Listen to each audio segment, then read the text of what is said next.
What's up, everybody? Welcome back to another episode and live stream of Let's Get Nuts on the Ben Thomas Show. Thanks for coming back. Guys, I don't know about you, that countdown music, some people love it, some people hate it. It gets me jazzed because we already have 17 people in here waiting for us to show up, and we've got the boys here with us. We've got Jay Feezy himself, and we've got Jose Plus in the background. We're going to have a great show. We got some great entertainment news to talk about. A little bit about the new Crow film and the casting. I'm curious to see what you guys are going to say about that. We got Hot Toys news. I want to talk about that Mondo Toys Rogue selling out crazy fast. And Beetlejuice pricing. Are we happy with that? Did you guys pay the money? I'm curious to see what you guys have to say. So, of course, with that, let's get nuts. What are you doing? You're completely outnumbered here. Are you nuts? You want to get nuts? You want to get nuts? You want to get nuts? Get nuts? You want to get nuts? Come on, let's get nuts. Let's get nuts. Let's get nuts. Let's get nuts. Let's get nuts.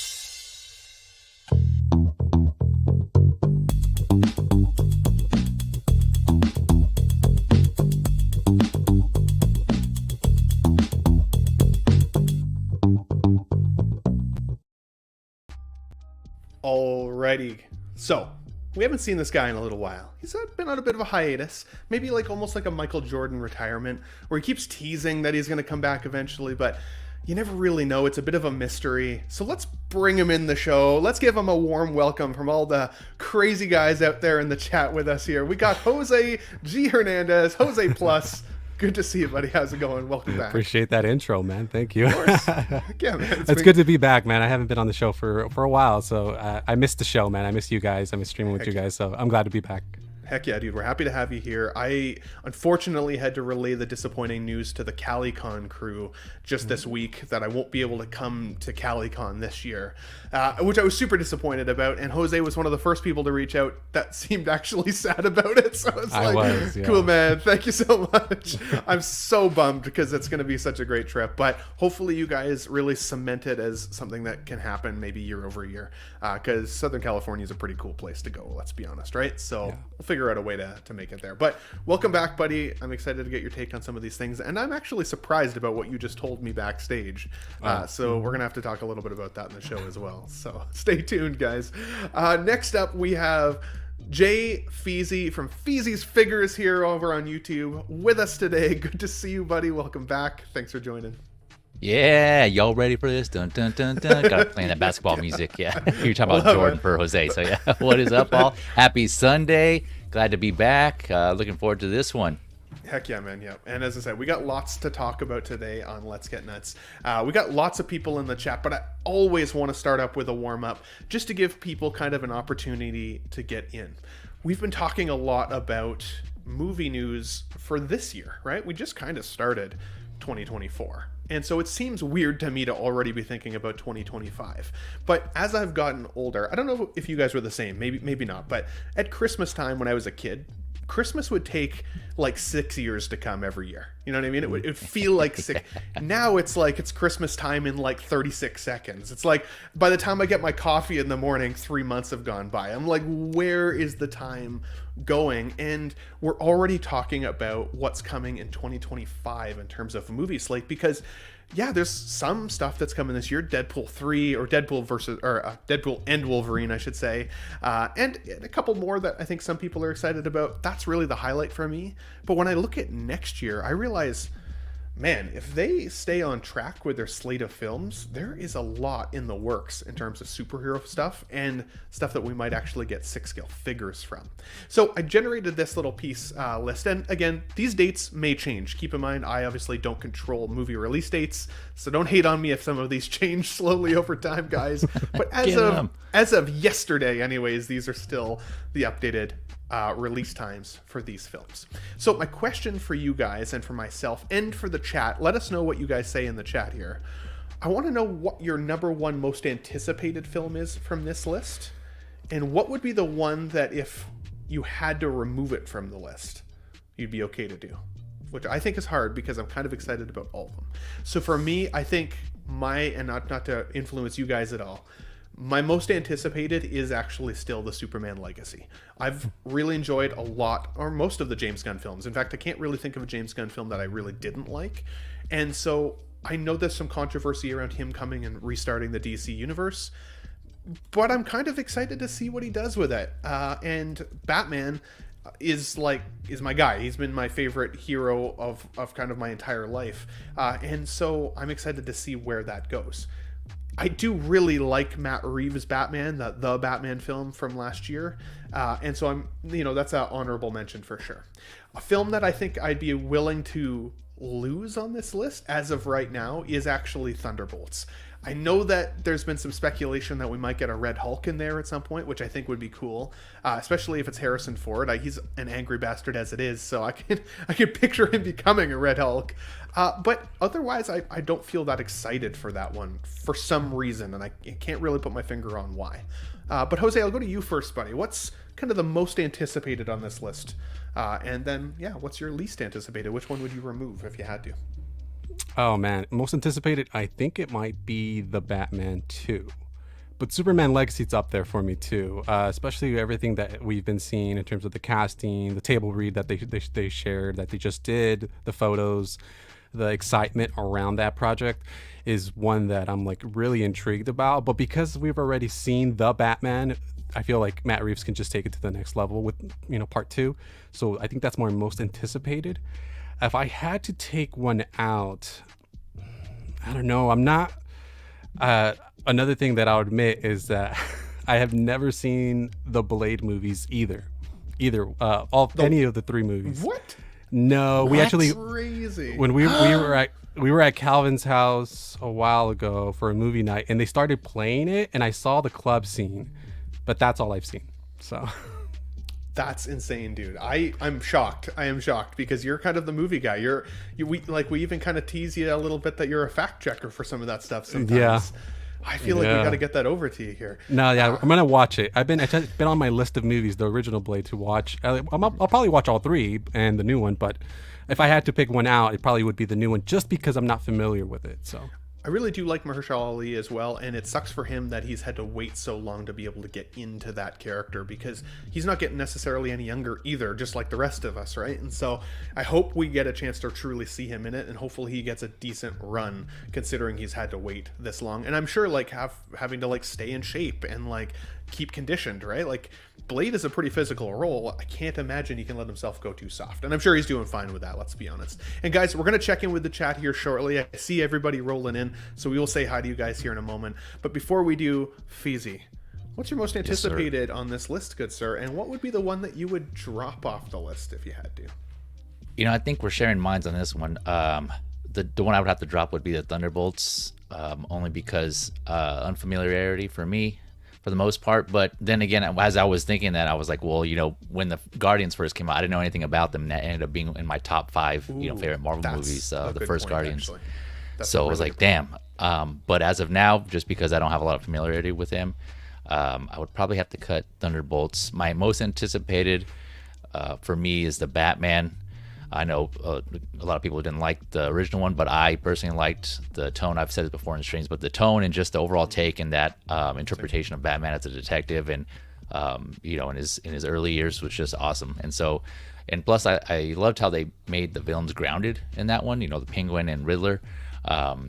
So I'm curious to see how they're going to interpret Clayface and what their interpretation of grounding him would be. Because obviously, I don't think they're going to do a CG, actual clay big creature. Or I could be wrong. Maybe, or maybe they may do that. I don't know. I'm just curious to see how they're going to interpret that. So I would say the Batman 2 is my anticipated. Absolutely. And there's so many Batman villains that they could do in a really cool grounded way, but would also have some really neat, maybe even practical effects, because while CG is so popular now, obviously it's that's kind of the way of the future. I do still really miss the practical effects department from some of these films. I rewatched The Fly the other day, the Jeff Goldblum Fly movie, and man, some of the prosthetic, the teeth and his tongue falling out, and he had the medicine cabinet with all his shit. I was like, oh my god, it's so good gnarly. Point. As you were saying that, as we were talking, I just instantly the thought crossed my mind of what they could do as far as practical. You remember in RoboCop that one scene where that dude got acid on him and his face was all melted and he was like, hey. What if they did some interpretation of face like that and he was like, hey. Right? I mean, man, it would be pretty crazy. It would be pretty Yeah. crazy. Now, I would actually challenge, like, I disagree a little bit on the Riddler take. I have always liked kind of the whimsical nature of the Riddler. I loved him from the Arkham games. I even liked the Jim Carrey take on it, even though it's a little bit silly, a little bit, like maybe a little bit over silly, to be honest. But I thought Riddler in the Batman was like almost too serious, a little more psychotic and a little bit more threatening than I feel like kind of like the puzzler man, like the Riddler, right? Like the guy who's kind of whimsical and can't wait to tell a riddle and watch Batman solve it. Like he had some of that in there, but he reminded me almost more of like a Zaz, where it's like kind of like a serial killer nature as opposed to like a Riddler take. But again, not to take anything away from it, I still really freaking enjoyed that movie. And I love in that film at one point there where the Penguin is handcuffed and he has to kind of like waddle out, and it's like such a Penguin walk. I'm like, I see what you did there. I see what you did there. I will share real quick. Clayface has been done in the Golden Age. He was not a big old monster. He was a B-list actor, and he would use a costume. So they may do that interpretation. Interesting. I was going to ask, when you say Golden Age, what was that in a film or a show, or where was like that? The show? early, Golden like Age the comics. like Golden Age comics, like Oh, when you're talking about the comics. very, Okay, gotcha. very I see. first. Yeah, I got you. Yeah. Good point. Yeah, okay. And so he would literally like change his look basically and kind of turn into other people that way. That's interesting. I got you. Okay. Could be a way to do it. I still would love to see the big Clayface like creature type feel though to it as well. So I'm like, I don't know, I'm kind of mixed. I really am excited for Fantastic Four though to come back as well. I really hope that they do that well. I've been feeling more lukewarm on the Pedro Pascal casting lately. I feel like people are getting into my head a little bit because over the last couple of weeks I started out really excited. And then the more I've heard people kind of talk about it and some of the other people that could have done well with it, I'm like, it's diminished my excitement, but I need to not listen to other people, including my own stream, and just like watch the movie, right? Go in with an open mind. And if it's good, celebrate it. If it's not, move on. And there'll be lots of other content to look forward to. Here. But yeah, great takes there, guys. Thanks for helping me get warmed up. I see all you folks in the chat here. Let's chat with you guys here in just a moment. I would say, just for some really quick house cleaning, if you're interested, let me know every week on Sundays or before Sundays. I'm going to start posting more questions in the membership chat as well as like my main YouTube chat, just so that if people want to ask a question that they want to have addressed here on the show, if it's appropriate to be used on the show, we will use it. You know me, I'm willing to stretch it a little bit. I mean, we literally talk about getting nuts every week, so we can have some fun with the questions. But if you guys have questions for us, let us know in that chat every week, and we'll make sure we highlight it on the show for you here, guys, okay? Let's move on here for some really quick house cleaning. As part of our Tough Nut crew, this is our channel membership here on the Ben Thomas Show. We've got with us Elvin J, Collecting Weekly, Money Mendez, Six Scale Mafia, Katera, Feezy's Figures, King Dingaling, Sixth Scale Collector, Paul Schreiber, The Batman, The Movie Canon, 1/6 Figure Focus, SpongeBob SquareBalls, The Empire Strikes, Peter Cass, Ryan Smith, Collector Joey, Sam Gist, 14 Wellington, Jose G. Hernandez, 12-inch Moose Stream, Collection Obsession, and Blurred Dad Life. Guys, in a moment, I will put the link for the membership in the chat if you're interested. $1.99, and you can become one of the Tough Nut crew with us here. Feezy and Jose are one of those guys, or two of those guys. These are what our badges look like right now next to the name of everybody that's a member in the chat. And these are some emojis. Now, I've got to update one emoji because I still have a Nutbuster that Dean made me, which I really enjoy. So I'm going to add the Nutbuster here pretty quickly to the emojis as well. But if you want to see me struggle to say your name in a row every show and at the end of videos here on the Ben Thomas Show, feel free to join. Guys, let's check in really quickly with the chat before we get into our entertainment news section of the show. Give me one moment. Here we go. Is that everyone? I keep wanting more.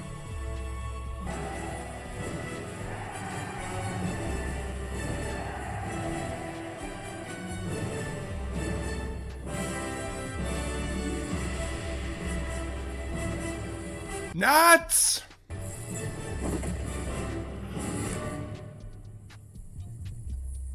Assemble. Awesome. Nuts assemble. I'm just seeing here, Loco Lou. Loco Lou wants to join us for Let's Get Nuts next week. Happy to have you here, buddy. We will definitely get you in the show for sure. Guys, let's check in with the chat. We got Noble Young was the first one in the chat today. He says, you, Ben, with all the things, sneakers, looks like a fart emoji, a nut, and some squiggly eyes. You'll love to see it. We got Cylon-X-Men. Let's get nuts. Hey, everyone. I'm so excited for Mondo Rogan. Yeah, we're going to talk about that figure today because that blew my freaking mind. Thalia Meyer here in the chat. Hello, everyone. Good to see you, buddy. Thanks for joining in. We got Action Figure Academy here. Says, hello, Benjamin. Hope you're staying healthy and eating your greens, young man. Well, I'm definitely smoking the greens. I don't know if I've been eating enough of them, to be fully honest, but full transparency with my friends and family here. 12-inch Moose Stream here. It wouldn't be a chat without you, buddy. Hello, community of collectors. We'll miss you at CaliCon, bro. Yes, yep, I know. For sure. You know, he just got a nice beard trim, and I was excited to give the man a squeeze again. So we'll get out there at some point. Canada is kind of far from Southern California, I'm not going to lie. The Understore Empire Strikes, one of our channel members, is here. He says, hello, everyone, with the nut fun emoji. We got Figurecraft here in the chat. Hello, Sunday, my friends. Good to see you. Make sure you check out Figurecraft's YouTube channel as well. He's got some really cool stuff over there, including a really cool collection tour that I really enjoyed there. Really a couple cool. weeks ago. Really well shot, too. It gave me some ideas of how I want to shoot next year's collection tour. We got Feezy's Figures himself here. What's up, crew? Good to see you here. Let's see. We scroll through. We got How You Figure here. Good to see you.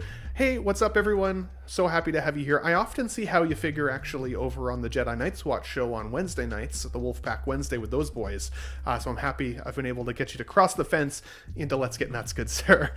We've got, who else do we got? Lots of folks messaging with us today. We've got Connor here in the chat. Says, don't mind me, just waiting for Kit to put up the Padawan up for order. Heck yeah, buddy. Absolutely. Oh man, Money Mendez, you know, I miss you, buddy. I know you couldn't be here today because you're at Disneyland, which is a really good excuse, to be fully honest. But he says, "Get by, so guys, have a good show. Good to see you, man. Hopefully we get a chance to reconnect there with you next week. Doesn't feel like the same show without Eddie here. Who's going to tell me the subject's a nothing burger?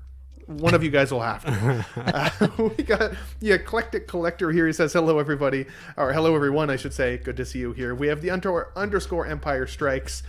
Blade is anticipated, he says. We got Shiny here. Says, I have my fingers crossed for Superman. Heck yeah, absolutely.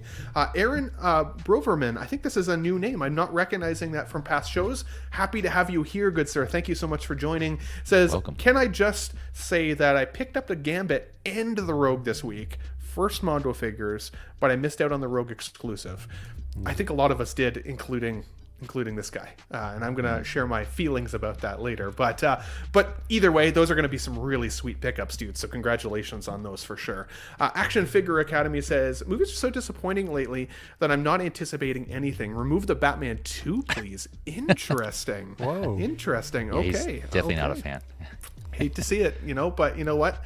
Not everything jives with everybody. Totally get that. Yeah. So, and maybe it'll prove him wrong. Maybe. Oh, yeah, Who knows? that's true. Who knows? I love to be proven wrong myself. That's We got. He's like, no, definitely not, Ben. Yeah. You're too hopeful, man. Yeah. We got Darth Damaris here with us. What's up, Ben? Good to see you, buddy. Thank you so much for joining in. We really appreciate it. We got Loco Lou here in the chat with a what's poppin', people. Hopefully I do that well for you, buddy. He does it so much better than me, but I've been working on it. We got Collection Obsession here, one of our channel members. He says, I'm late. Hi all, with some nut fun. You love to see it. We got our Sith Scale Collector here, channel member as well. What's up, collectors, with the Jumbo? Good to see you, buddy. Shiny says, Fantastic Four is cursed. They're not allowed to have a good movie. Ooh, that's a hot take. We'll see how it goes. We got Collectors Entity here with a fist pump. Good to see you here, man. Thank you so much for joining in. And let's see. I think that's almost everybody, guys, because I'm excited to get to the... Spotchcase got to jump in. We got Alex Vargas here. What's up, everyone? First time tuning in. Thank you so much. Welcome to Let's Get Nuts. I hope you like the show. Feel free to give us feedback at the end. And again, if there's ever a question you want answered, whether it's regards to entertainment news or 6 scale news, put a chat message to me in the Ben Thomas Show YouTube channel. and we'll address it if it's appropriate for the show. Big Rib here. What's up, fellas? With the Jumbo, good to see you. We got Rick Duggins in the chat saying, what's up to Tripod Daddy Loco Lou? You love to see you here. Shiny is asking me something. He says, please don't drop any sudden massive spoilers this week like you did with the Suicide Grave. I don't think I have any spoilers. I'm so sorry. Thank you for coming back. I appreciate you. You know, this chat is lacking classy today.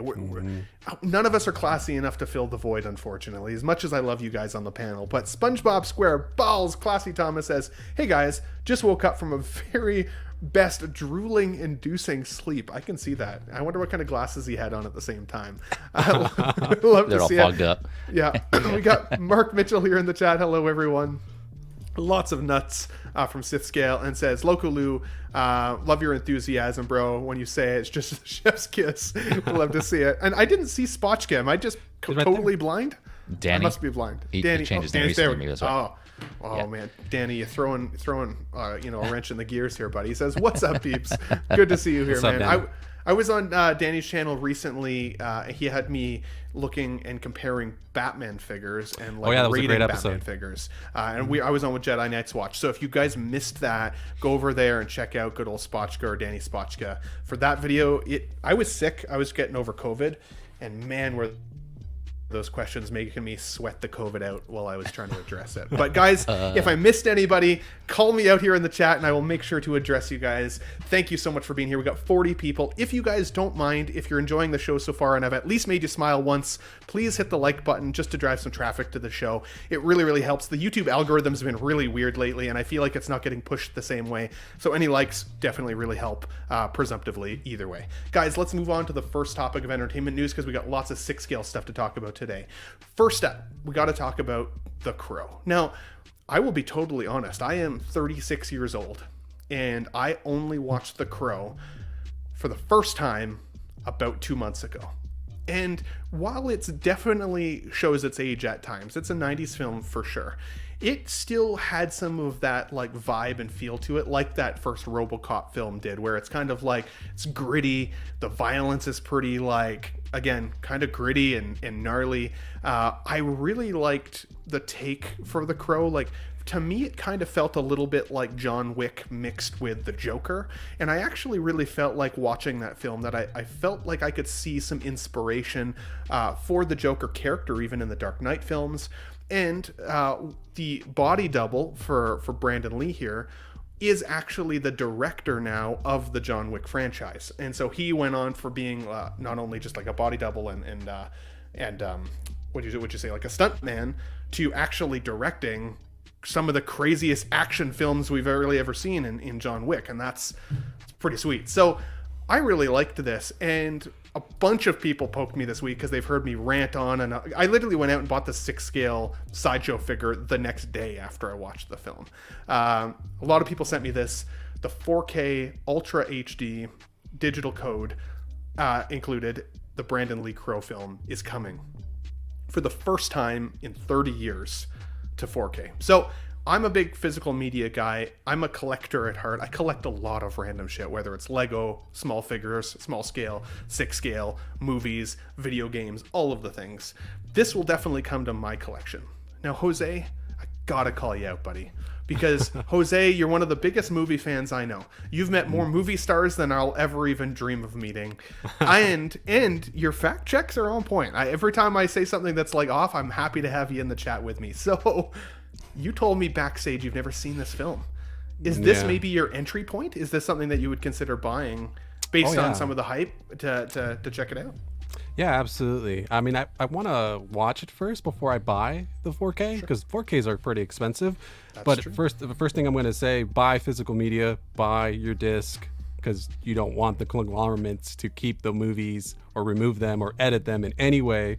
So PSA, everyone, buy physical media, buy your disc, keep them. You own them forever once you have them. So first things first there. But yeah, absolutely. This is it looks like they have multiple versions. They have a steelbook version. I love steelbooks. I always try to get the steelbook version if I can. So yeah, if I love the movie, I definitely go and I buy the physical copy of it for sure. I'm definitely excited to get this in my collection. Steelbook is where it's at for me as well. If I collect the physical media, it's interesting because I was on Netflix briefly the other night, and I noticed a bunch of titles are like leaving soon, and there were some good ones in there. What was the one? Oh, Independence Day was in there. Men in Black was in there, and like I'm in Canadian Netflix, so it's probably a little different than you guys, but even still, part of me was kind of like, well, shit. I don't own a Blu-ray of Men in Black.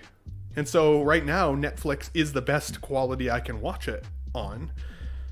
But like, you can't just go out very easily and buy that anymore in physical media. And if it's gone from Netflix, where else can I watch it? So it forced me to watch it. And I had a good time with it. Men in Black's a fun movie, let's be honest. But still, you kind of hit the nail on the head. Like, if there's a film that you really do truly love, whether it's this film or any others, I still really like that feeling of physical media and knowing that I've got it in the collection to watch. Last night, I started watching Dune again in preparation for Dune 2 on 4K, and it's a beautiful film, and the sound was amazing on the headset.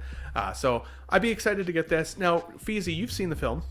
Yes, sir. I know you said you had enjoyed it. Are you kind of surprised by the look of this box set? I was shocked that they didn't do like a red and black theme to this, whereas because a lot of the kind of filmography in the film and a lot of kind of those scenes are very like saturated in reds and blacks. So I was a little surprised by the blue and white cover. What are your thoughts on the 4K coming? Is that something you consider picking up?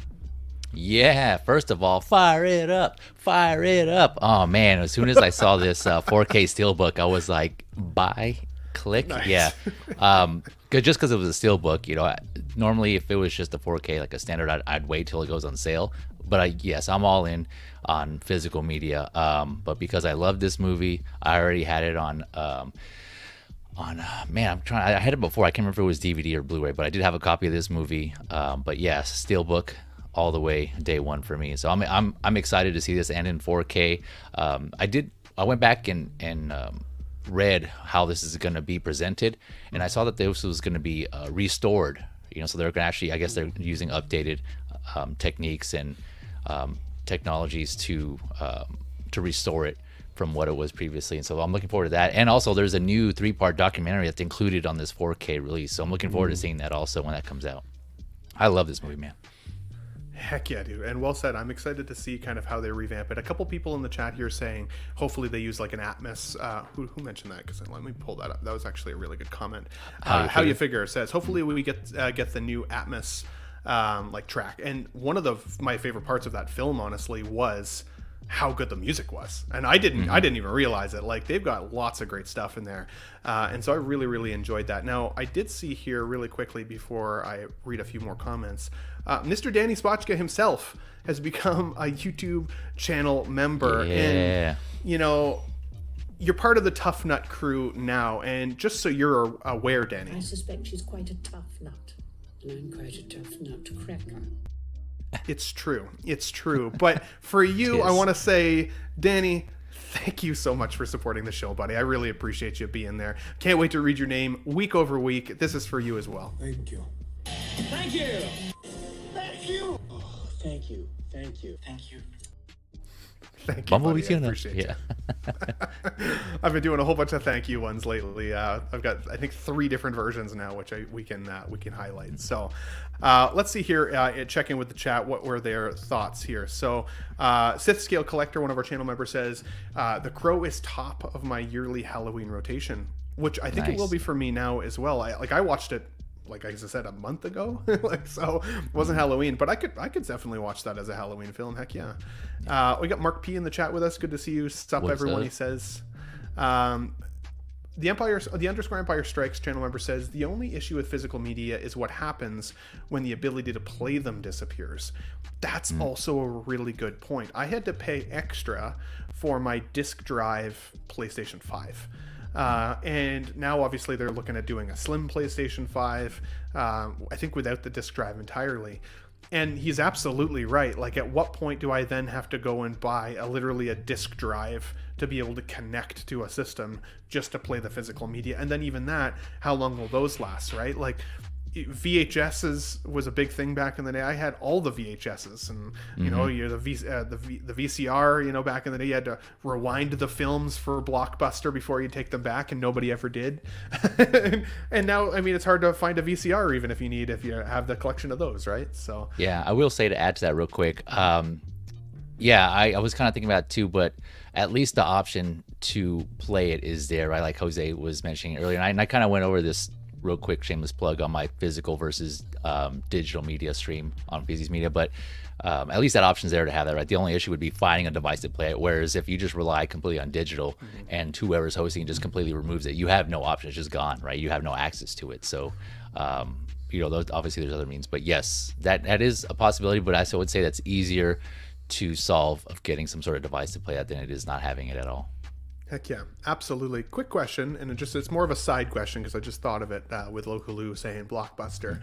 I think you guys are probably old enough. Maybe Jose, I don't actually know how old you are, buddy, but do you guys have a favorite memory of Blockbuster? Just like one thing that kind of stands out when you think back to it, or even like a video rental store, if not Blockbuster specifically? Jose? Yeah, I remember going to Blockbuster. So yeah, I'm old enough to have experienced the Friday nights and going. I don't want to assume anybody's age, you know what I'm saying?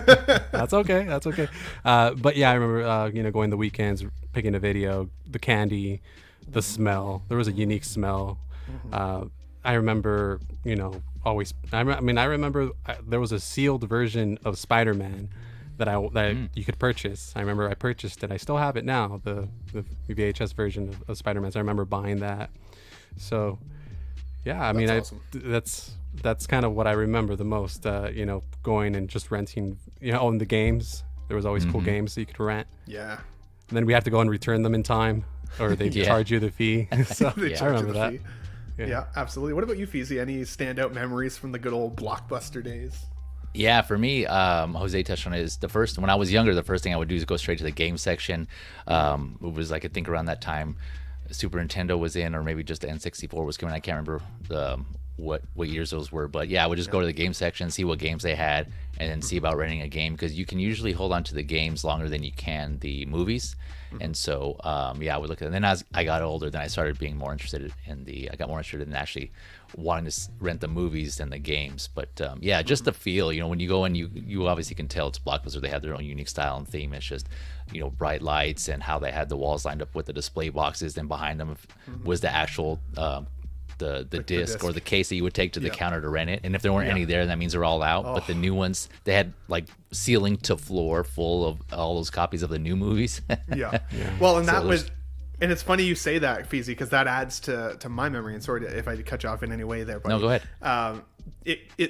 I remember going in with my dad. You know, he'd pick me up from high school. We would drive 2 hours back to his house because, like, I visited on weekends, and we would go to Blockbuster that night. And it was always the goal to try and find like the latest like Jackie Chan film, or like you know, just like some of those old action stars, right? An Arnie film, or you know, Bruce Willis, all those guys, right? And or we would try and find like the newest film that was out, and you know, we'd get up, kind of like you said, walk up to the wall and realize that, you know, at 5 o'clock on a Friday, all of the newest release film was already gone. Yeah. And to be like, shit, well, what are we going to watch now, right? Yeah. And so you go around and you just pick the most random couple of movies to watch. And that's how I ended up watching so many films as a young man, a young adult, young kid, because of like the selection issues that you would just have to kind of get what was there, and it forced me to watch it. And I still have a Blockbuster like old case in my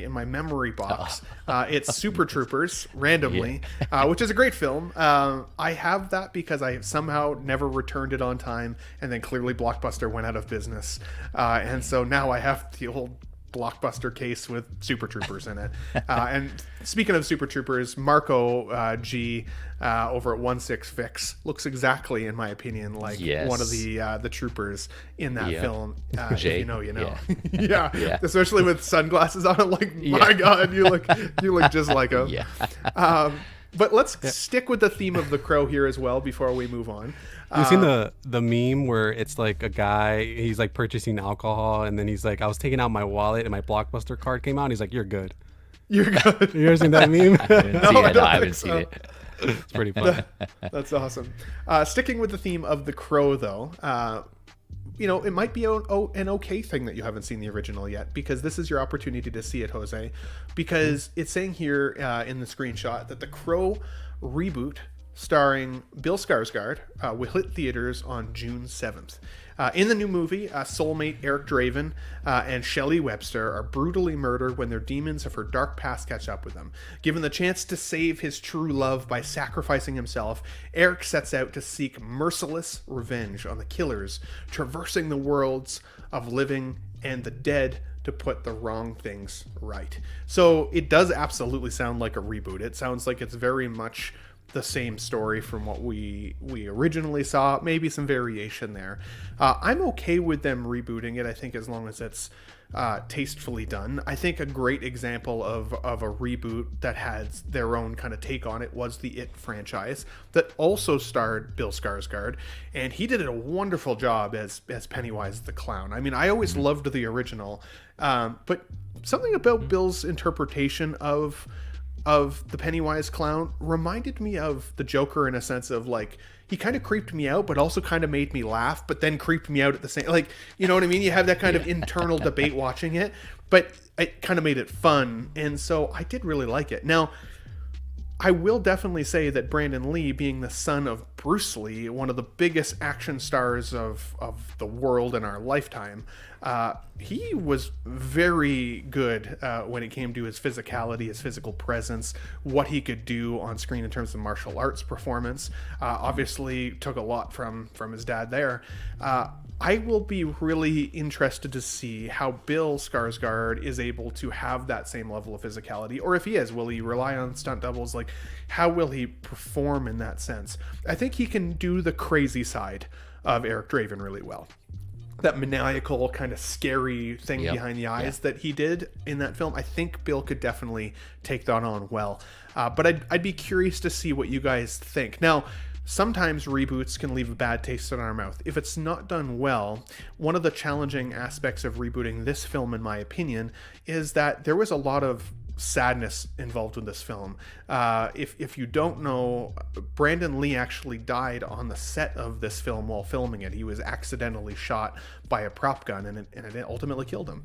And there was lots of rumor around this set having kind of a level of curse to it in kind of a bad way, like a kind of a scary way. And so hopefully, of course, knock on wood, I don't know if this desk I'm sitting is actual real wood, but knock on wood, that curse goes away, because obviously we want everybody to be safe and healthy and make a good movie and be able to celebrate with those actors if they do a great job. So I am excited for this. This is anticipated for me, but I'm nervously excited because I want them to do it in a classy and respectful way as well, to recognize the memory of the past. Feezy, I'll go to you first, buddy. What are your thoughts on this casting of Bill Skarsgård?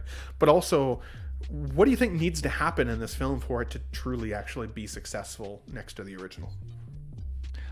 Right when I saw this, I honestly thought that he was I thought he was a good casting for it, because I look at the makeup and I just try to vision his face with that makeup already on it, and I'm like, yeah, in my mental picture I was like, yeah, that could work. I can see that happening.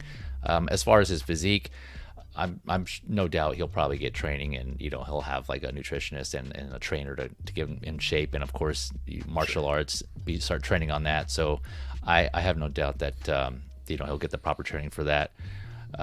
But yeah, I didn't make that connection when you I knew he was he played Pennywise in the new It, but I didn't make the connection about the reboots, and so this will be his second of the reboot. So I think he's 1 for 1 so far with the It reboot. So we'll see how this one goes too. For your second question, I think just like most of the other movies, if you want to say superhero movies, if you want to go specific on that, a lot of fans of that genre of film, they just want good writing, right? Good writing and good acting. So I think as long as those two are met with this, and I think it should be a success.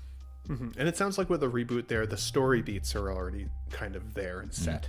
So again, it's just doing it in a way that's respectful to the original, while also, hopefully improving it. Like I definitely can understand why the original is such a cult classic for people now after watching it. And I immediately fell in love with the character and the concept right away. One of the things that I really liked about the concept of the Crow itself, not Brandon Lee as the Crow, but like the iconography of the Crow and bringing those souls back from the dead in order to exact revenge on the folks who wronged them, was that really anybody could become the Crow if they were kind of thrust into that horrific situation. And I liked that kind of supernatural aspect of the Crow as well. And so I'm surprised that they're going back and rebooting with an Eric Draven, as opposed to trying to kind of hit a reset button and being like, this is the next generation of the Crow. Now, I know that there were sequels to the Crow, which probably kind of covered that. I never watched the sequels, so you guys can let me know in the chat if that's kind of what they did. Maybe that just really didn't work, which is why they're going back to a recognizable name. Hard to say. But again, if you're going to go back to Eric Draven here, Brandon Lee's character, you got to be respectful to that. It would be like somebody trying to recreate Heath Ledger's Joker performance. Like you got to be sensitive and do it well. Do it well. Jose, what are your thoughts on Bill Skarsgård here, just as the casting? I know you haven't seen the original film, but could this get you excited to see this new one in theaters and maybe revisit that past one? I like Bill Skarsgård. I mean, he was Pennywise. I've seen him in John Wick 4, a few other projects he's been in. So I think he's a good, solid actor. I'm not sure how much of a great choice he is for the film because I haven't seen it. So I don't know how his portrayal would be. But just based on his performance as Pennywise, obviously he does immerse himself in the character. So I think he, and then obviously he has history with being painted and stuff like that. So that's a plus that he's had some experience there. But as far as the movie, again, I can't really comment because I'm not sure how he'll perform, but I like him as an actor. I'm excited to see his take, and I'm definitely, like I said, I do want to definitely check the original to see the comparison, and the story sounds great, like you said, the comparisons to John Wick and all that, so I definitely will check it out. It's definitely motivating me to definitely go ahead and watch it finally. But hey, you were giving me a hard time, and I was thinking about it. I'm like, you just watched it, and you're older than me, man, so... You're not wrong. You're not wrong. And shout out to Calvin, aka the Loki Collector. He was one of those guys that not pushed me, but was like, you gotta watch this film, and a couple others as well, and including actually, I think it was Sith Scale Collector reached out to me a couple times and said, you gotta watch this film. Figurecraft says here at the Ben Thomas Show, have they started filming? Unfortunately, I'm a little skeptical because this has been in development hell for so long. And just Jason Momoa, even Bradley Cooper, which, you know what, multiple sources have sent this to me over the last week and a half, 2 weeks. So I can't confirm it 100%. I think it's going to be one of those things that if you guys are interested in this reboot, I will try to do a little bit more homework in the upcoming shows as they get closer to this June 7th date anyways, and see if I can update you guys a little bit better show over show. And of course, this is going to get this type of comment as well. And I love Mike Latoris. Don't get me wrong. He says, wait, what's going on? This dude's going to be the Crow? That'll be horrible. And so right? I think it can be very divisive. And we talked about this last week, and hopefully, I don't know if you guys saw the show from last week, but we talked a little bit about original movie ideas versus going back to the well so consistently, right? Like Beetlejuice 2 is coming, and while I freaking love Beetlejuice, we're going to talk about that 6-scale figure here shortly. I love Beetlejuice. I am not excited for Beetlejuice 2, and Michael Keaton is back. I like Jenna Ortega. There's on paper, I should be excited as that film fan that loved that original, but I'm so nervous that they're going to crack the original with some garbage that I'll hope that I'll wish that I just never even saw it. And obviously that's a very pessimistic viewpoint. I prefer to be optimistic, so I'm still hoping. But on the other side of it, when people say, oh, they don't do any original things in Hollywood anymore. Yes, they do all the time. It's just that nobody ever really goes to see it. So we teach these folks how to treat us. with our money, right? Just like we talk about with figures. If we don't spend the money to go see these original films in theaters, they're going to keep going back to the well. The Indiana Jones. I bet we'll see a Back to the Future again. You know, like all of the things, because they're recognizable franchises. And that's really tough to get away from, I think, when they've seen those financial successes from those. But guys, MEZCO owns the rights to Back to the Future, so I think unless he passes away, we won't see it. But if he passes away, his family could option it, and then you know how that is. So for sure. I mean, with Michael J. Fox's health conditions, I mean, I love that guy. I would love to see him back as a Marty McFly, even maybe like you know, with one of his kids or something. Like I'm sure they could be creative in a way that they could still bring him in without him having to do too much of the physicality side. But I love the actor, and you know, Christopher Lloyd is also one of my favorite actors of all time. So I was gonna say real quick, you know, regarding a health condition, look at Val Kilmer. He was back in for Maverick, and that was really, I mean, that hit me right here when he showed up. Awesome to see him. That was awesome, yeah. So it was really it's awesome. a possibility. Guys, let us know in the chat. Are you excited about a Crow reboot if it gets out of development hell, like some of you were saying? If it actually is going to come in June 7th, honestly, that would be my birthday is June 1st. That would be something I would look forward to seeing kind of around my birthday for sure. But let us know if you're watching a replay. Are you excited? Or are you feeling like Mike Latoris? Pause. Are you interested? Not so excited? Let me know your thoughts. Next up, before we get into some figure news here, I wanted to highlight this. It looks like The Boys Season 4 is premiering June 13th. Now, this is one of those or TV show franchises that I absolutely love. I actually did enjoy Gen V. I know some people really liked it. Some people didn't really like it. There was definitely some, I don't know what the right word is, but some pushing of different like types of people in that show. But I actually thought that they did it pretty well and pretty tastefully. Like, I felt like they made it a part of the story that made sense. So I didn't feel like anything was too pushed on anybody. But again, that is very subjective. If you felt differently, I can understand. The Boys itself, while it's easily one of my favorite shows of all time, some of the shocking nature of The Boys that they added in with Gen V and that we've seen kind of consistently of the Boys, I do feel like we are starting to get a little bit used to it now. I don't know how much more they can shock us. Now, hopefully that's a challenge accepted moment, right? Like, hopefully they're like, you think we can't go crazier? And they will, I'm sure.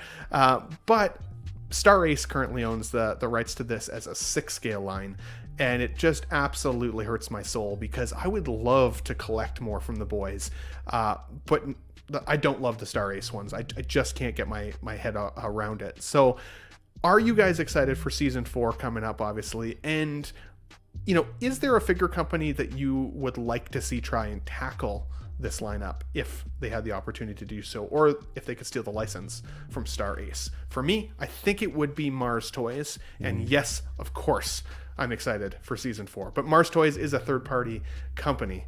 And so it wouldn't say the Boys on it. It would probably say the young men or something weird. But Jose, what are your thoughts on season 4 coming in June? And is there a company you'd love to see tackle the 6-scale collectibles? Yeah, I mean, anyone but Star Ace. But yeah, I'm definitely excited for season 4. I really liked how season 3 ended. So I'm definitely excited about the potential season 4.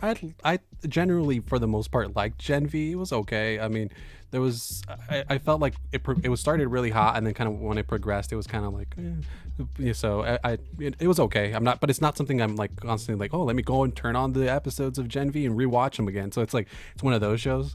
So, but I'm excited overall for the Boys. And again, if you made a good point with Mars Toys could tackle that at third party, because since the official license belongs to Star Ace, unfortunately, someone like Mars Toys would be great if they could tackle this. But I feel like they have so much on their plate with all the Batman stuff. You know, I'm not sure if they'll get to that. And then just a few figures that they haven't got into, some Breaking Bad figures, and there's an Aquaman, Black Manta that they're supposed to do as well. So there's a few figures that people have been waiting on. So I kind of want them to take care of what they've already teased and announced, and then maybe push anything else. But right now they're like the hot commodity, Mars Toys, and everything they've been doing has been phenomenal. That Alfred and the Mr. W and Mr. J and everything looks really great. So. Yeah, the only thing I didn't love about Mr. J was the hat, but otherwise that figure did come out really, really nicely. Yeah. It's interesting that you mentioned kind of the the slog, or like the amount of work potentially ahead for a company like Mars Toys, because of course, like we even last week went through one of their Facebook postings from one of their admins. And man, we must have strolled through like 250 recommendations of characters. Wow. And like all of them were great. Like all of them were like, oh, I'd get that. Oh, I'd get that too. Oh my God, I'd get that as well. And it was like, holy God, there's not enough money in my bank account. Like I'm going to need a whole second job just for the Mars Toys potential. But at the same time, this could be one of those that they bump to the top of the list, I think, if there was enough hype for it and excitement for it. Yeah. I remember that segment really, really well because I was brought up because I was the first comment. Hey, I got the most likes. So I got the most likes because I did not follow the directions. I did not read the post. That's my fault. But I actually went back and I fixed it. So whatever. But if you guys missed the show last week, we brought up the Mars Toys posting, and Marco from 16Fix was on the show, and I was like, and I read the rules of the post. And Marco was like, yeah, and of course some dumbass in there is going to tag Mars Toys. And I'm like, yeah, let's see who the first person who commented was. And it was Jose. And I was like, oh no. Oh my God, I just totally called the man out publicly on the internet, totally by accident. And I had no idea Marco was going to call somebody a dumbass. So that's what you get when you bring 16Fix on your channel. You know, he causes heat for you. He calls me that all the time anyway, so it's fine. Unbelievable. I was so embarrassed. I was like, I just you were embarrassed. What about me? I didn't follow the directions. I had secondhand embarrassment for you. I hate to see it. So, anyways, good sport, man. Good sport. I'm glad you had a chance to change it before you got too much heat. Jay, what about you, buddy? Excited for season 4 premiering here June 13th? Is there a company, maybe it is just Mars Toys or one of those, but pretty much anything else other than Star Race? What are your thoughts there for a figure line and the show coming up? Yeah, it's been a few months since I've seen it. I'm trying to remember what happened, but I do remember really enjoying the show. So I want to say, just going off of that, I would be pretty stoked for season 4. I can't recall anything that I didn't like about it, but yeah, it's been a while since I've seen it because I binged it all and I just haven't seen it since. But yeah, I'm looking forward to seeing what they do. Like you mentioned too, like how they're going to one up themselves. As far as shock value, I'm sure they'll figure something out. They're like, oh, Ben Thomas is challenging us. I think we can one up him. We'll prove him wrong. Yeah. Our show is literally called Let's Get Nuts. So yeah. We'll show him. Yeah. We'll show him. Yeah. But no, I'm looking forward to it. I agree. Mars Toys for third party, just because it'll be more affordable. I think we'll like that lower price point on that.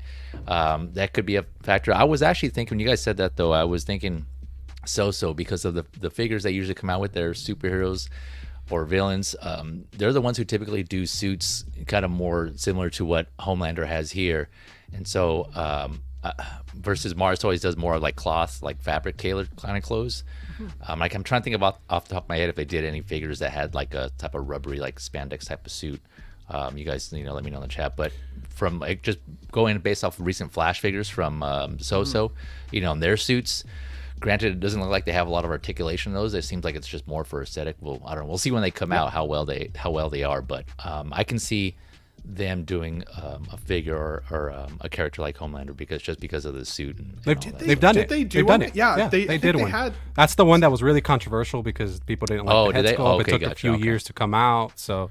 Okay. But the original, like the prototype, looked amazing from my recollection in comparison to the Star Race one, and then like there was that was from them. Okay, gotcha. Yeah, but that was also one. I do like that thinking though for suits. Sorry to interrupt. Yeah. No, yeah, they're also making Starlight, but that one looked so too on the nose, so pun intended. Yeah. Oh, okay, yeah, I forgot that was so did that. Okay, then it seems like maybe they might come with a season 4 version, then I guess, and they may improve on what they did. I don't know. That's a possibility. So, So was the third party company that was really hot, and then they slowed down. They they had a couple releases that took forever to come out. And then a couple of the releases that did release were not so great. So I'm not as hot on them as I was before. Gotcha. So, we'll see. Yeah. But, Absolutely. Okay, yeah, Guys, Well said. Let us know in the chat, guys. Are you excited for season 4 of The Boys? Of course. I mean, how could you not be? But maybe not. Like, maybe they've gone too far into the shock side. Also, let us know, is there a figure company you would really hope takes this on? Maybe it is So-So. Maybe it's Mars Toys. Maybe it's one I've never even heard of. Maybe it could be like a 3-0. I loved the 3-0 Power Rangers, but I don't know if I've seen much in the way of like likeness from them in terms of like actor likeness from them. So maybe not. But either way, if you got a favorite company, let us know in the chat. And Lokaloo says here, I really think Star Ace needs a new sculptor. Then they can compete with the other 1/6 scale companies, including third parties. And, you know, like, I totally agree with that, Lou, except that, like, they already have the license. So, like, to me, if you already have the license, you should have already proven that you're better than third like party companies. Like, that is mind-blowing that they've even got to as far with this line as they've been allowed to. But I totally agree with you, like, that the outfits don't look too bad from them. It really comes down to what the character looks like. And really, like we've talked about a lot on this show and other shows for 1/6 scale, the soul of the character is often in the head sculpt. If the sculpt isn't right, it feels like it lacks the soul of that character. And so, yeah, I think any extra money put towards sculptors is a good call. Scale Collector, one of our channel members, says The Boys is a take on Justice League, or feels that way, and Gen V felt like a take on X-Men. Enjoyed both. Absolutely, buddy. Totally agree. Good take. Lokaloo loves 3-0 from my recollection. Says I would like 3-0 to take on The Boys. Absolutely. I like 3-0 when it comes to tailoring and proportions. They're pretty good, but when it comes to the head sculpts, they've always been soft. I collected their Game of Thrones line, and they've always been. Yeah, so that's always been their kind of Achilles heel when it comes to 3-0.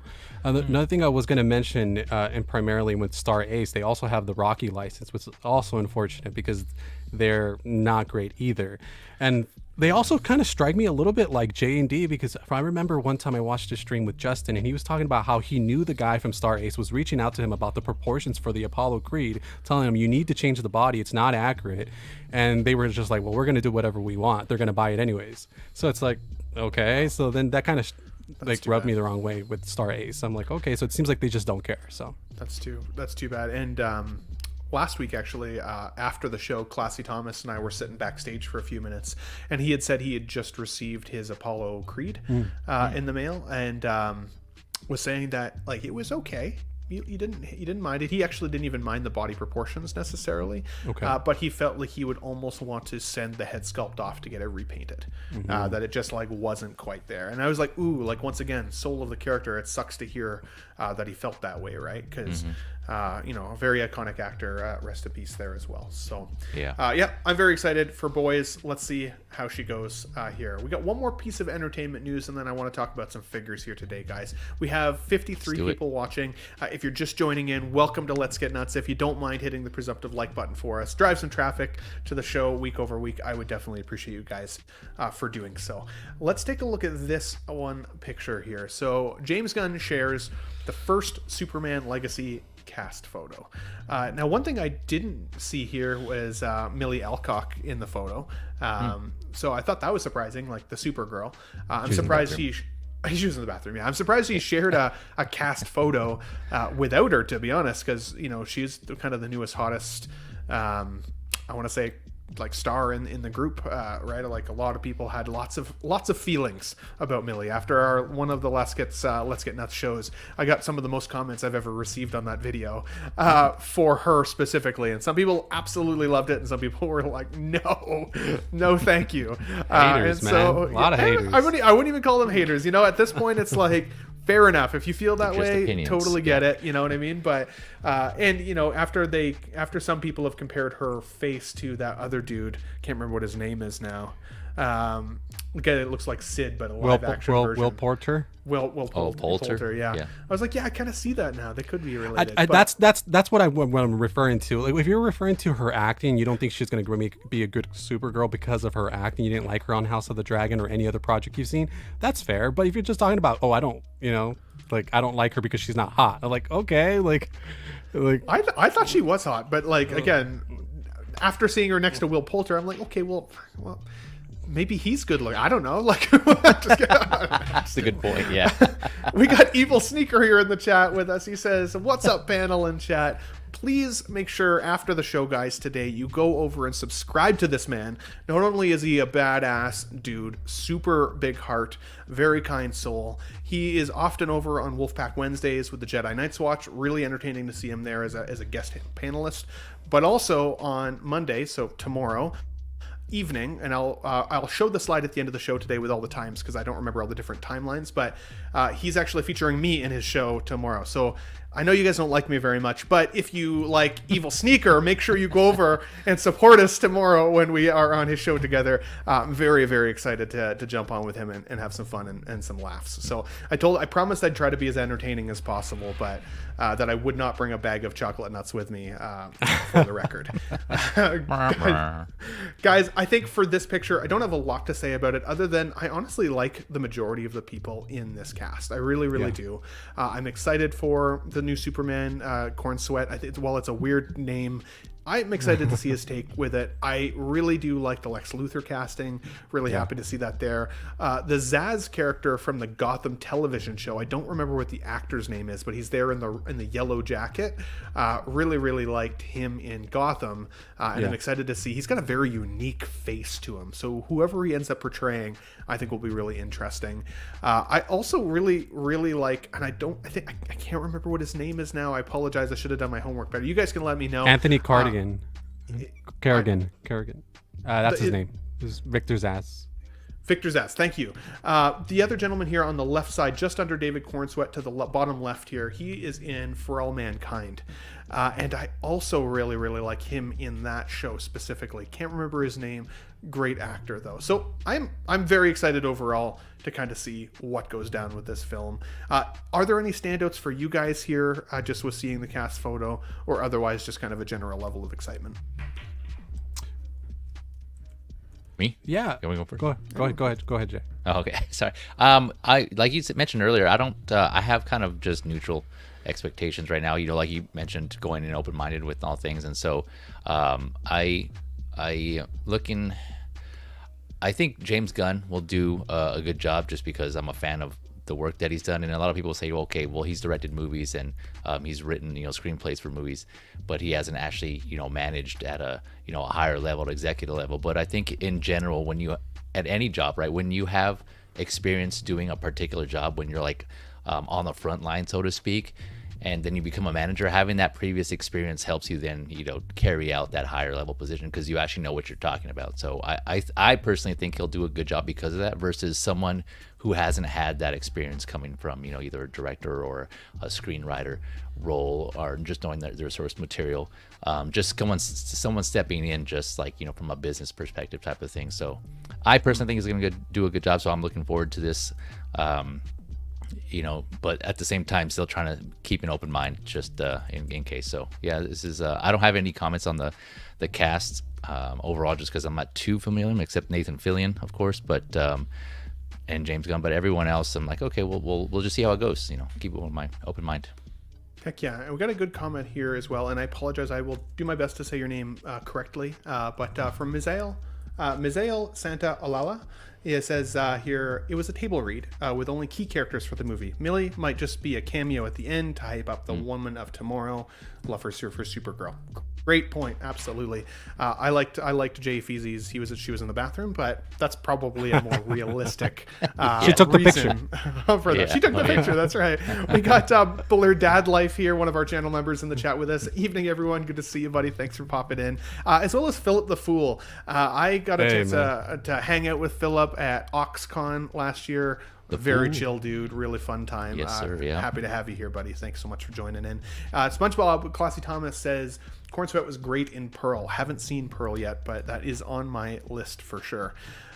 Definitely to do so or watch, I should say. Guys, let's move on because we still have quite a bit of figure stuff that I'd like to talk about. But this last slide is going to bring us into that figure news. I think that you can anticipate it. I'm sure of it. But I wanted to highlight this young lady because as a young person, when I was young, I was so worried about looking cool at school, trying to pass my homework, trying to even just make friends, make sure that I, brush my teeth in the evening, all of the things that you should do as a young person. This young lady has now been in Avengers Infinity War, Ahsoka, Barbie, and the upcoming Borderlands, and she's only 16 years old. Yeah. That is a shocking list of films to have under your belt at such a young age. And clearly she is deserving of it because they keep bringing her back for some pretty iconic roles at this point. The young Gamora, I think, was the first time I'd ever seen her. She crushed that in Infinity War. She was definitely standout next to Brolin. I did like her in Barbie, even though I actually didn't recognize her as being the same person as the Ahsoka character. And while I didn't love the Ahsoka show, she did a great job playing young Ahsoka. Yeah. And she did really remind me of kind of the younger version that we saw from Rebels and stuff. So I finally finished Rebels. I haven't finished all of the animated Clone Wars yet, but Rebels I enjoyed. So, guys, I was curious what your thoughts are on this young lady. Can you imagine the amount of responsibility she would have to have at such a young age? Because then I want to talk about the figure for her. So, Jose, any thoughts on this young lady, just her ability to have these stand-up performances at such a young age? Yeah, man. I mean, obviously she's very talented, right? So that's why they continue to bring her on. And then she's had very small but memorable roles. I mean, she had a bigger role in Barbie, and I haven't seen Borderlands yet. It hasn't came out yet. But when it comes to her take on young Gamora, obviously that was a very key scene in terms of the balance and all that, and her parents and her world and all that. So that was a very important scene that she knocked out of the park. And then Ahsoka, and I think I'm trying to remember what other project I heard she was also into, but she's been in a lot of small roles, but made a very great impression with her small roles. So I think she's obviously very talented, and she's gonna continue to get roles because of that talent. So it's exciting. And then obviously the figure talk we'll have in a second, but that's exciting, especially for the potential of what that may mean for Hot Toys. Yeah, absolutely. And I mean, I don't know firsthand, obviously. I've never met this person. I have heard really wonderful things, though, about her personality. Apparently, she's a bit of a nerd. She really likes the opportunity that she's had to be these characters, which I think is really cool. It's not just about the job or the money. And I think that's really good if that's accurate reporting. Anyways, I think that's really something that I could respect about this young person. And it makes me root for her, to be honest. I'm excited about Borderlands as a show, or sorry, film, I think it is, right? Feezy? I can't remember. I think it's a film. I loved Borderlands 1, 2, and 3. I had a great time with that. Now, I like first-person shooters, and I like having in that game the need to kind of have guns that have hit points associated with certain creatures that you're going after, and you had to kind of be creative about what you'd carry in your arsenal to make sure you don't get totally screwed while you're out there in the Borderlands. So I really like the game. I'm curious to see how they're going to kind of put it in live action. But some of the costuming I've seen and some of the amount of actors, some pretty big name talent actually is in it. So I'm excited about it, even though it remains to be seen. It's optimistic hopefulness. Feezy, I know you're a gamer. Are you excited for Borderlands? And any thoughts on this young lady before we talk about her figure? To answer your first question, I am a gamer, but surprisingly, I have yet to play Borderlands. It's one of those franchises I always hear good things about, but I just never made it a priority, honestly. I need to. The biggest thing I heard was Tales of the Borderlands. Have you played that from Telltale? I don't think I have. No? Okay. That I heard really good things about that one. That's kind of more of like not a first-person shooter, but I heard really good things, so I've been wanting to check that out first. But yeah, overall, it's like Philip the Fool said here, what a resume, man! And she's killing it, and because of that, she's getting a lot of positive reception from it. Right? We've seen what happens sometimes when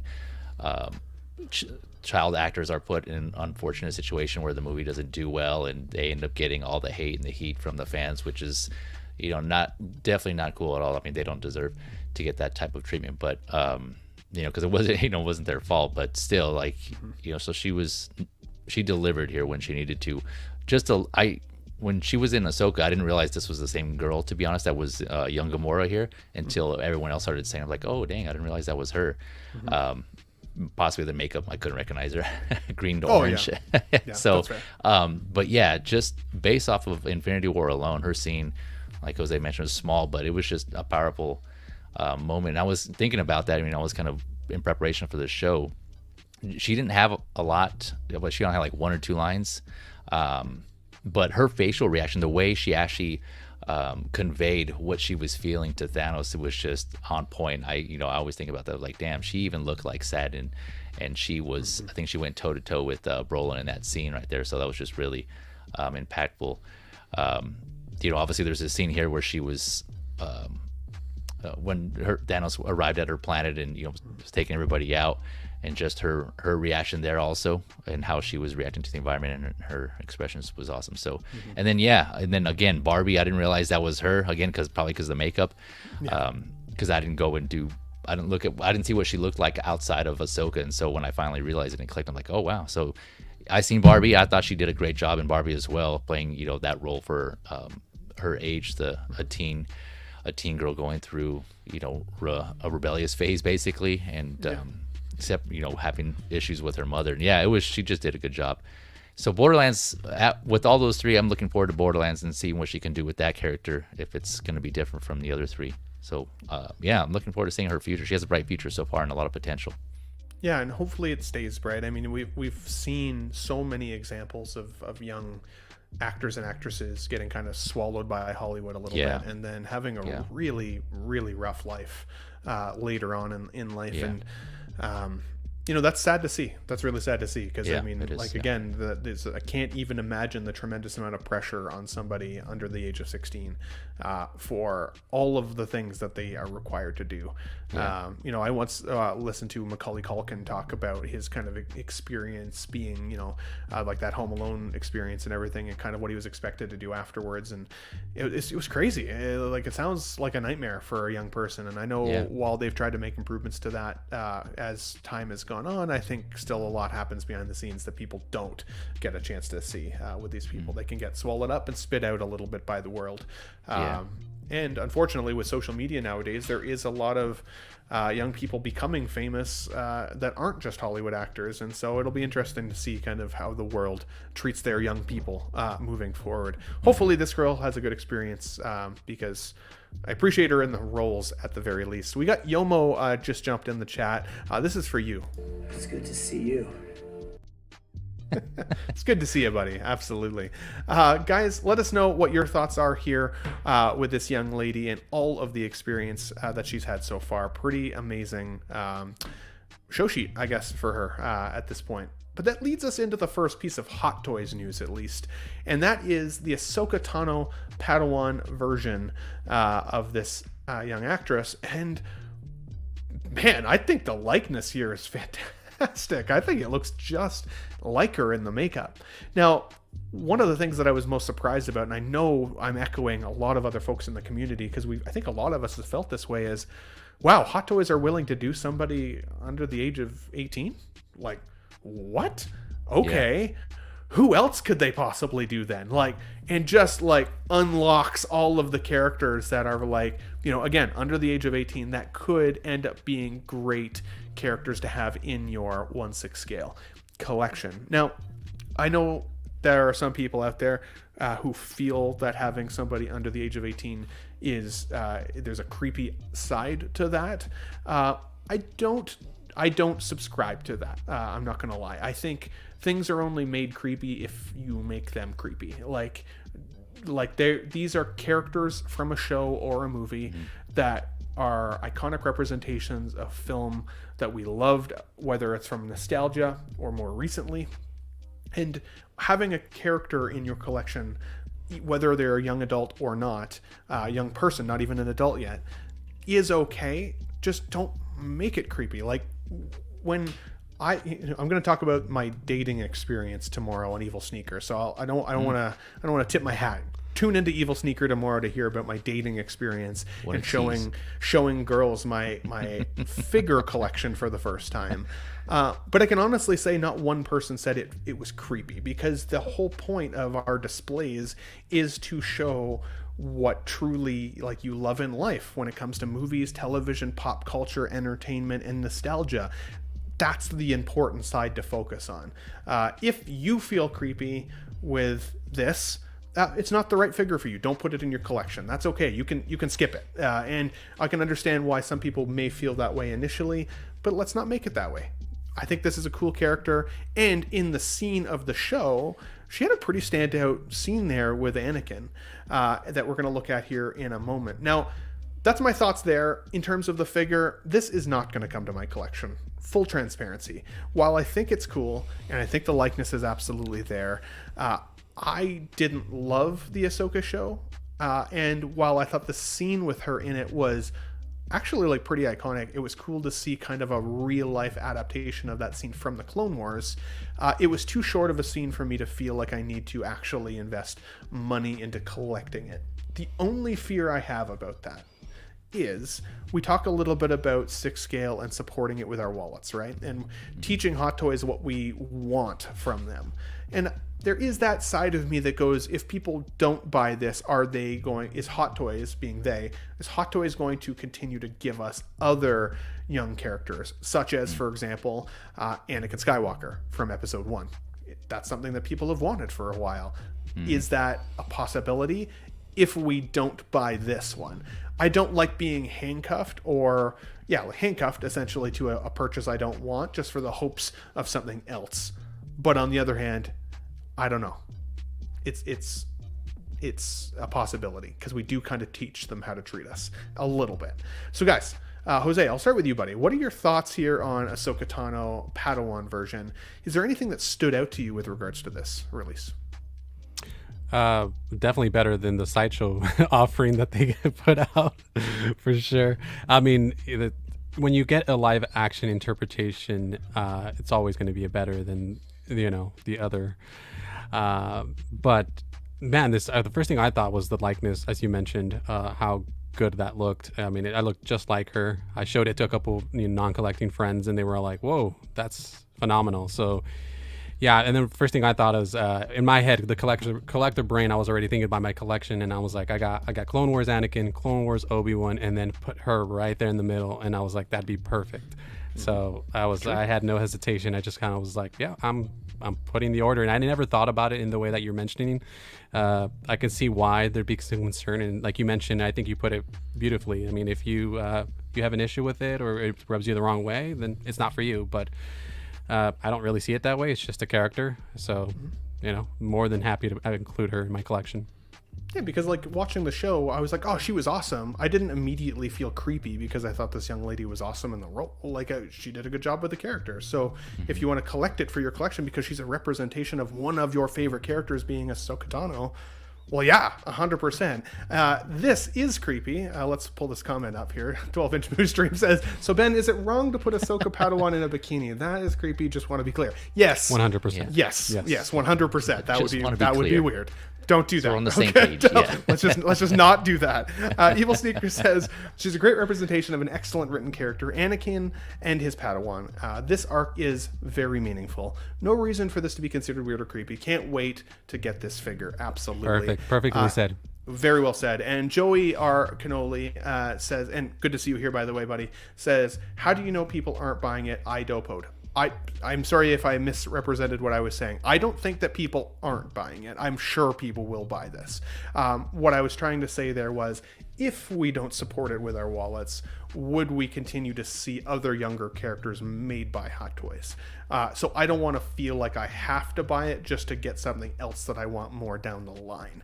But I definitely think this will be supported. As you can see, quite a few people in the chat here are already saying they're interested in getting it. And Jose even was just saying he could kind of see that in his collection. Darth Tamara says, this figure is objectively impressive by all means, but I'm good on having any kids in the collection. I think Disney forced their hand on this, to be honest. Maybe. I mean, that's an interesting take. I don't see it as being necessarily forced because I think it is a good entry point. I also think companies like Hot Toys are likely getting a chance to see the success InArt is having right now with their Harry Potter line and some of the excitement of that first gen film from them.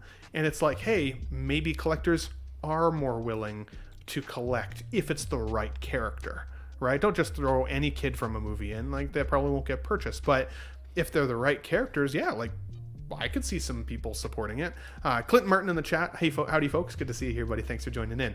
Feezy, what are your thoughts here on Ahsoka Tano here? And I do have another question for you as well. I've seen some speculation in the groups and the chats and other live streams that this Anakin looks like it might have rooted hair, or maybe kind of a newly developed sculpted hair that has a little bit more of those wispy strands at the bottom. It's blurred out just enough that it's created some pretty good speculation.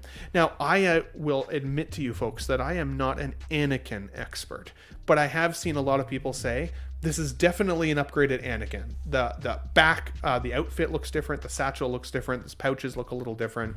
This is clearly a different Anakin than one we've seen before. But that's not to necessarily say we're going to get it. We've seen teases of figures before that just unfortunately never came.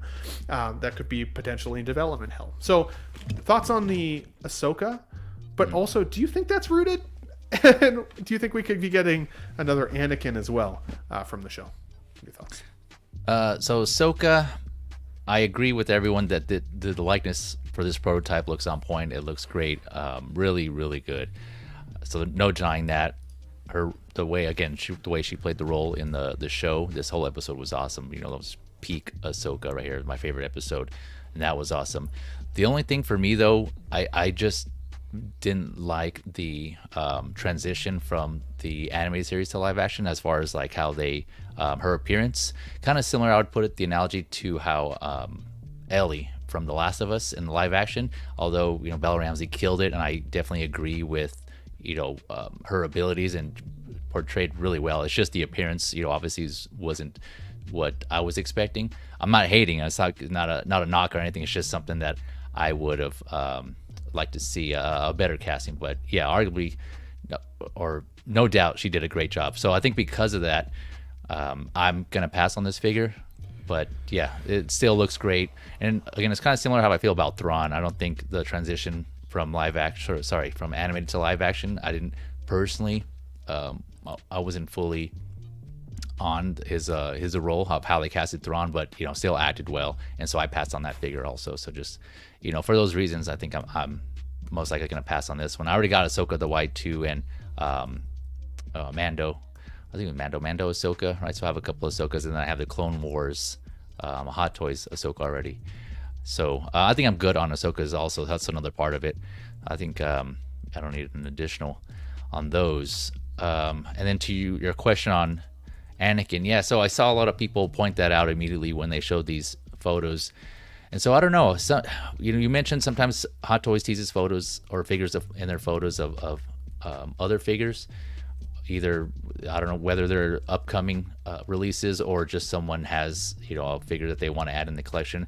The immediate example I can think of was that Bo-Katan with rooted hair, right? A lot of people thought that was going to come out, and people were saying, you're like, oh, well, that could just be the photographer's figure that they just got someone to do the hair, right? So this could be another one of those things, right, where like they just had someone get a figure that just was modified and they put it in there just to kind of pair with Ahsoka, the Padawan Ahsoka here. So I don't know. It's a bold strategy, Cotton. Let's see if it pays off for him. Yeah, Cotton. But no, I mean, don't get me wrong, I would like to see this version of Anakin come out with the rooted hair, and that does look like rooted hair to me, but you know, again, we shall see. I wouldn't be opposed. Sorry, Jose, can you hold your figure up once again? So this obviously, again, slightly different version, but look at the bottom of the hair sculpt here. Yeah, very sculpted, very definitely you can tell. Solid. Yep. If this is sculpted hair, that's a huge improvement to what sculpted hair can look like. Yeah. Like a huge improvement, which I'm really excited about the concept of either. If it's, I'm excited for people if it's rooted, because I know people have loved that recently, but if they can make sculpted look almost as good as rooted, that could be an amazing kind of hybrid of what people are looking for. Because to be honest with you, I don't like having to comb my Joker's hair. I don't like having to futz with rooting. I find it stressful. I don't find it like an enjoyable aspect of collecting. I want it to look as good year one as it will hopefully look in year 10, and not slowly have to cut my figure's hair and gel it and all of the things. So yeah, if this is in fact sculpted, they're doing a pretty amazing job. And also Dirk Diggler's stunt double here, tripod daddy, to be honest, look at that photo as well. What is Batman doing to that young lady, Rachel? You hate to see it. Yeah, he's being diggled. It's the wrong Rachel, man. Showing her how to get nuts. You love to see it. He says the belts are different too on Anakin. Yes, very different from Jose's figure that he just had up there as well. So Tremble Dust, one of my Star Trek buddies out there in the world, live long and prosper, says, I'm impressed they are going this deep in this line.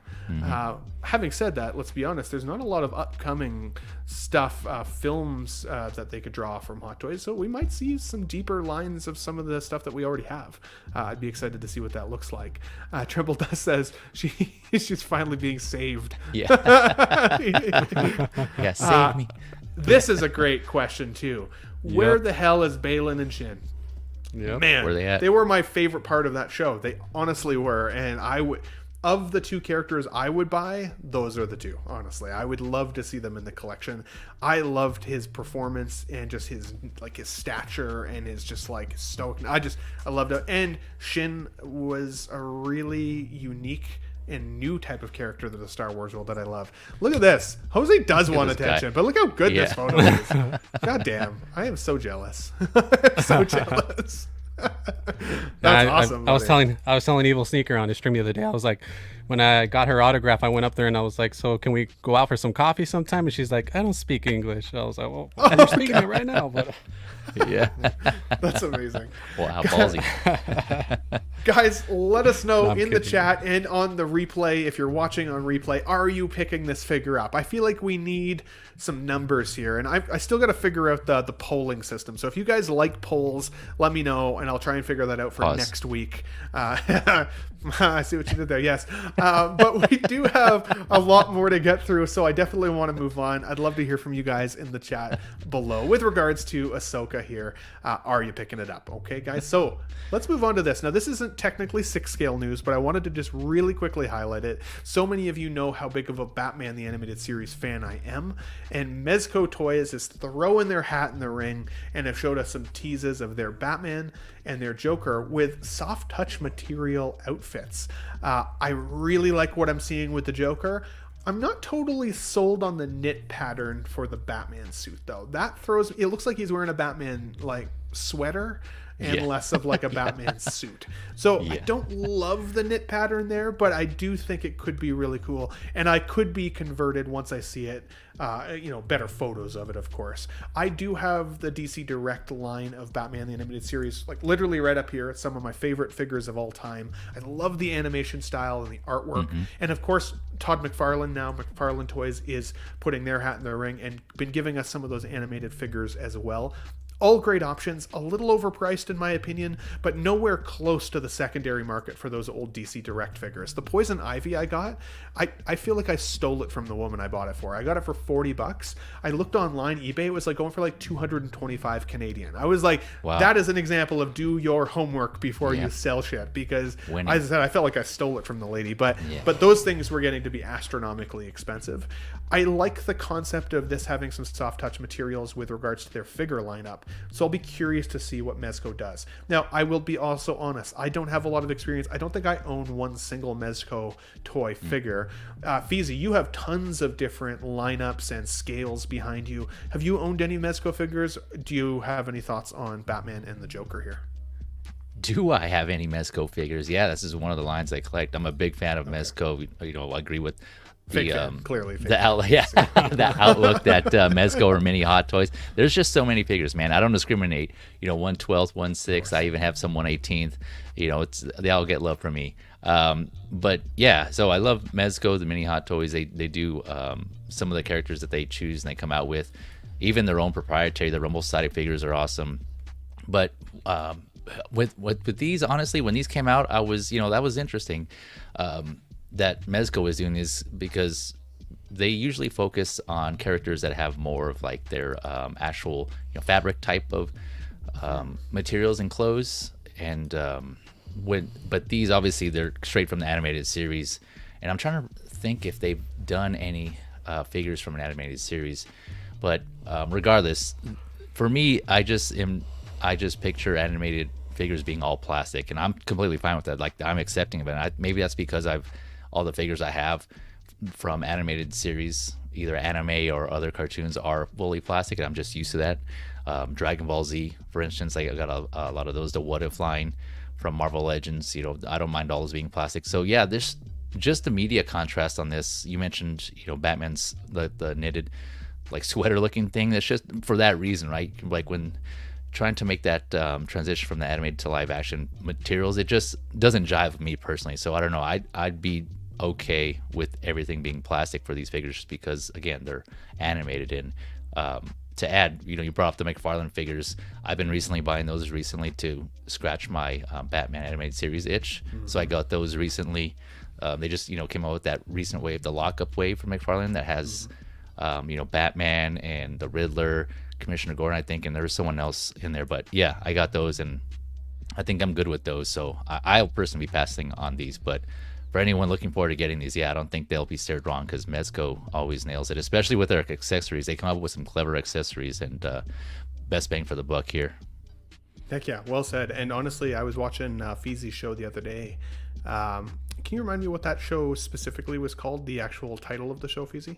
Figure Lowdown? Are you talking Figure about? Lowdown. Thank you. Yeah. Yeah.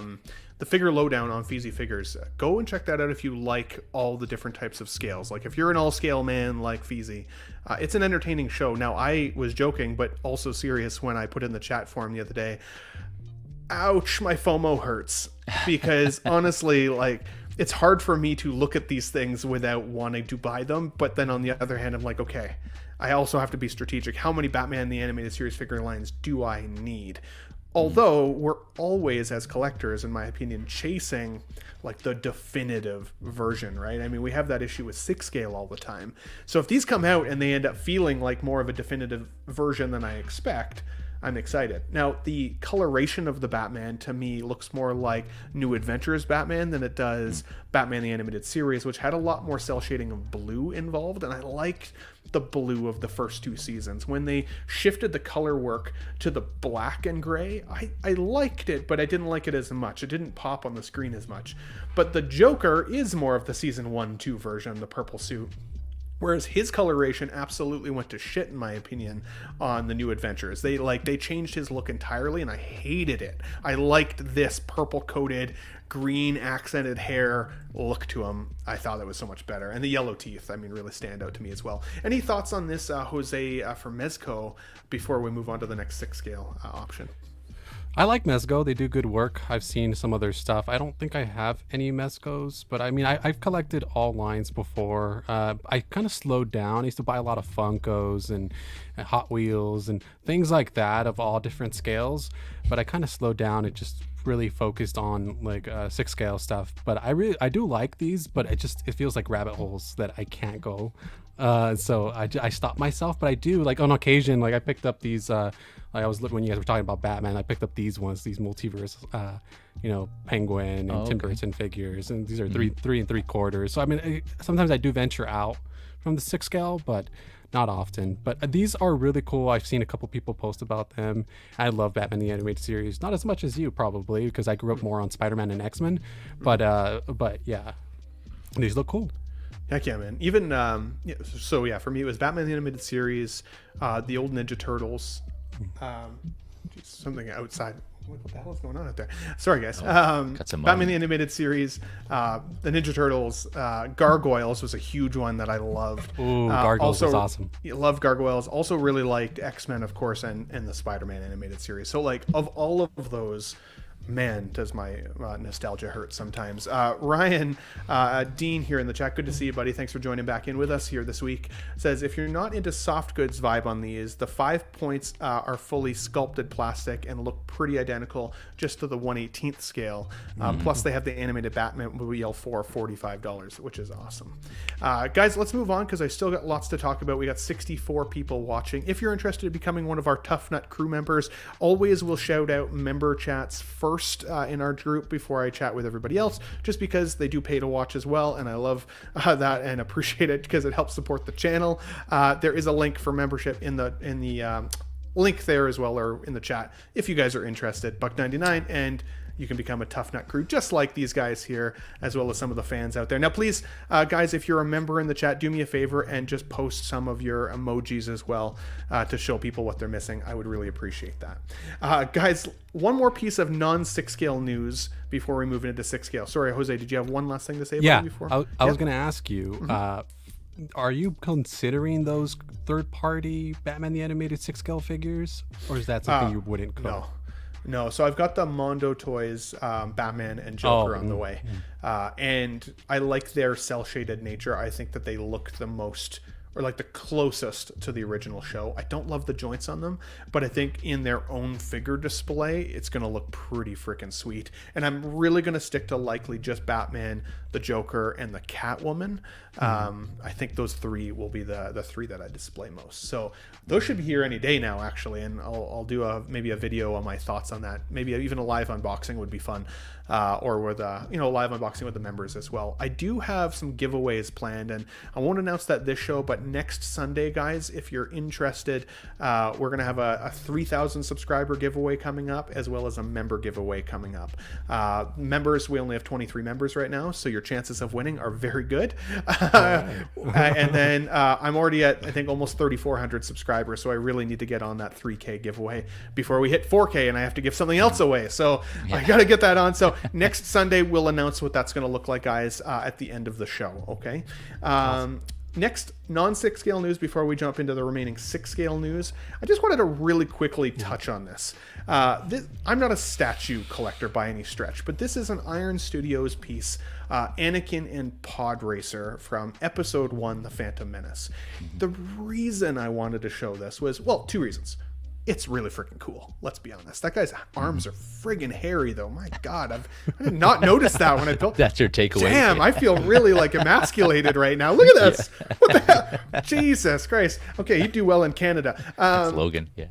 Really cool piece.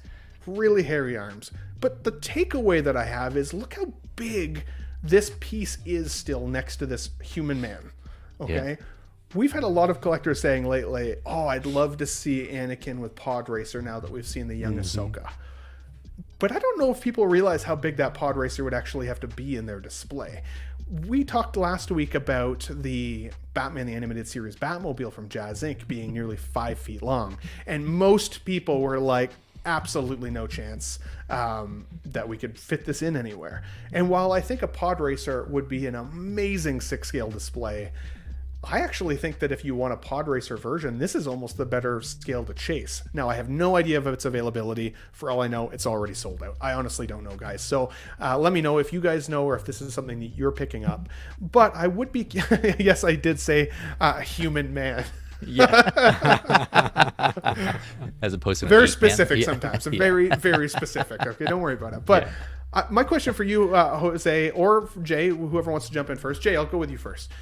Do you think that the excitement around Phantom Menace and the excitement around 6-scale collectibles and the excitement around seeing a younger actor portrayed in 6-scale is clouding our judgment when it comes to whether most people would actually justify putting a Pod Racer in 6-scale into their collection? If they want one, is this a better approach? Or do you think people would come up with the collection display space for a Pod Racer? What are your thoughts? That's tough to say because, as always, it comes down to preference. Those who do want to save space, this is a really great option. A little side note: when I first saw this reminded me when I was younger. I had bought this Pod Racer, Anakin's Pod Racer, in a plastic model kit. The ones that you actually had to like kind of glue and put the decals on and stuff. And I had that displayed in my room for like the longest time. It ended up like falling and breaking, but that just brought me fond memories when I saw this. But yeah, so I think. I can see hype building up as we get closer to the Phantom Menace re-release and people wanting to get this, but I think even more so after they go, fans of the movie who go and see that when it's in theaters again, they're probably gonna even more reason to want to buy this. So good marketing on their point, right? That's kind of what you want to do. You want to kind of ride that train of any hype that's coming out for a movie or a TV show or whatever that entertainment media is. So Yeah, I would ultimately, it's just, preference, I would say, and whether people want the smaller one or a bigger scale. But yeah, I agree, the 6 scale is going to be huge if they do make that. It would be awesome. Don't get me. I mean, like I wouldn't be upset that they made it. I would just be like, where would we put it? Yeah. Mark Attack says, to be fair, there are non-human men out there. Mark Zuckerberg comes to mind. Love to see that. Yeah. Jose, what are your thoughts here? Do you feel like people's judgment is clouded a little bit when it comes to 6 scale vehicles? Like, is a pod racer something that's actually realistic or not? Like, I see Empire Strikes Back or the _Empire Strikes member saying, not for me, I'd get the N1 over this. But even that is freaking so big. Yeah. What are your thoughts, Jose?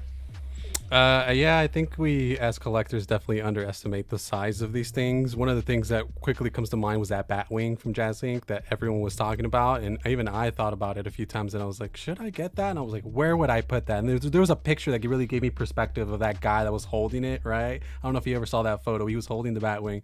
It was like his whole body. He was holding it, and I was like, okay. I was like, yeah, because in the pictures, the perspective and the depth, you can't really tell how big it is, right? But once I saw that photo, I knew. And so I think when it comes to something like the Pod Racer, the N1, we don't really think about those things. I'm sure there's collectors that would make space for it.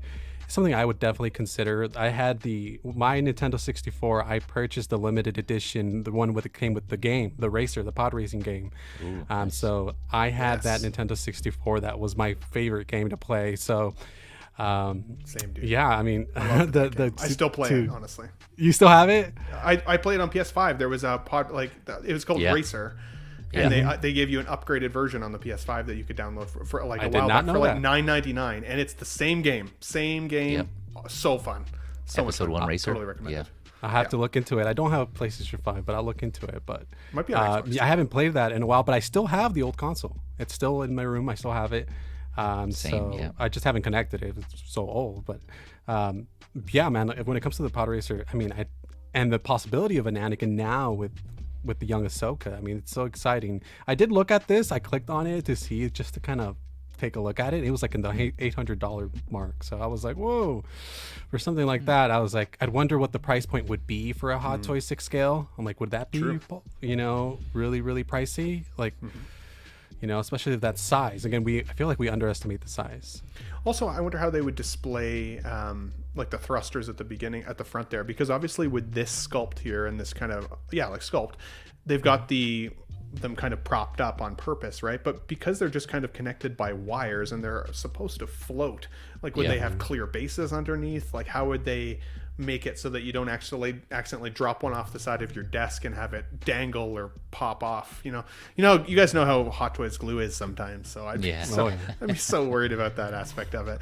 Market X says I would be more excited about dioramas than 1/6 vehicles.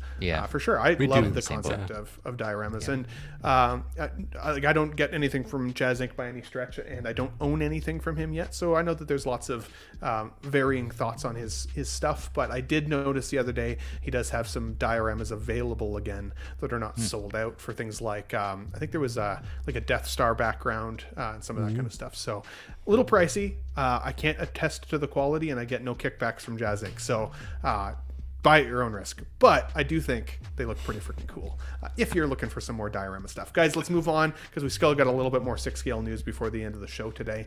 Beetlejuice had come out about a week ago.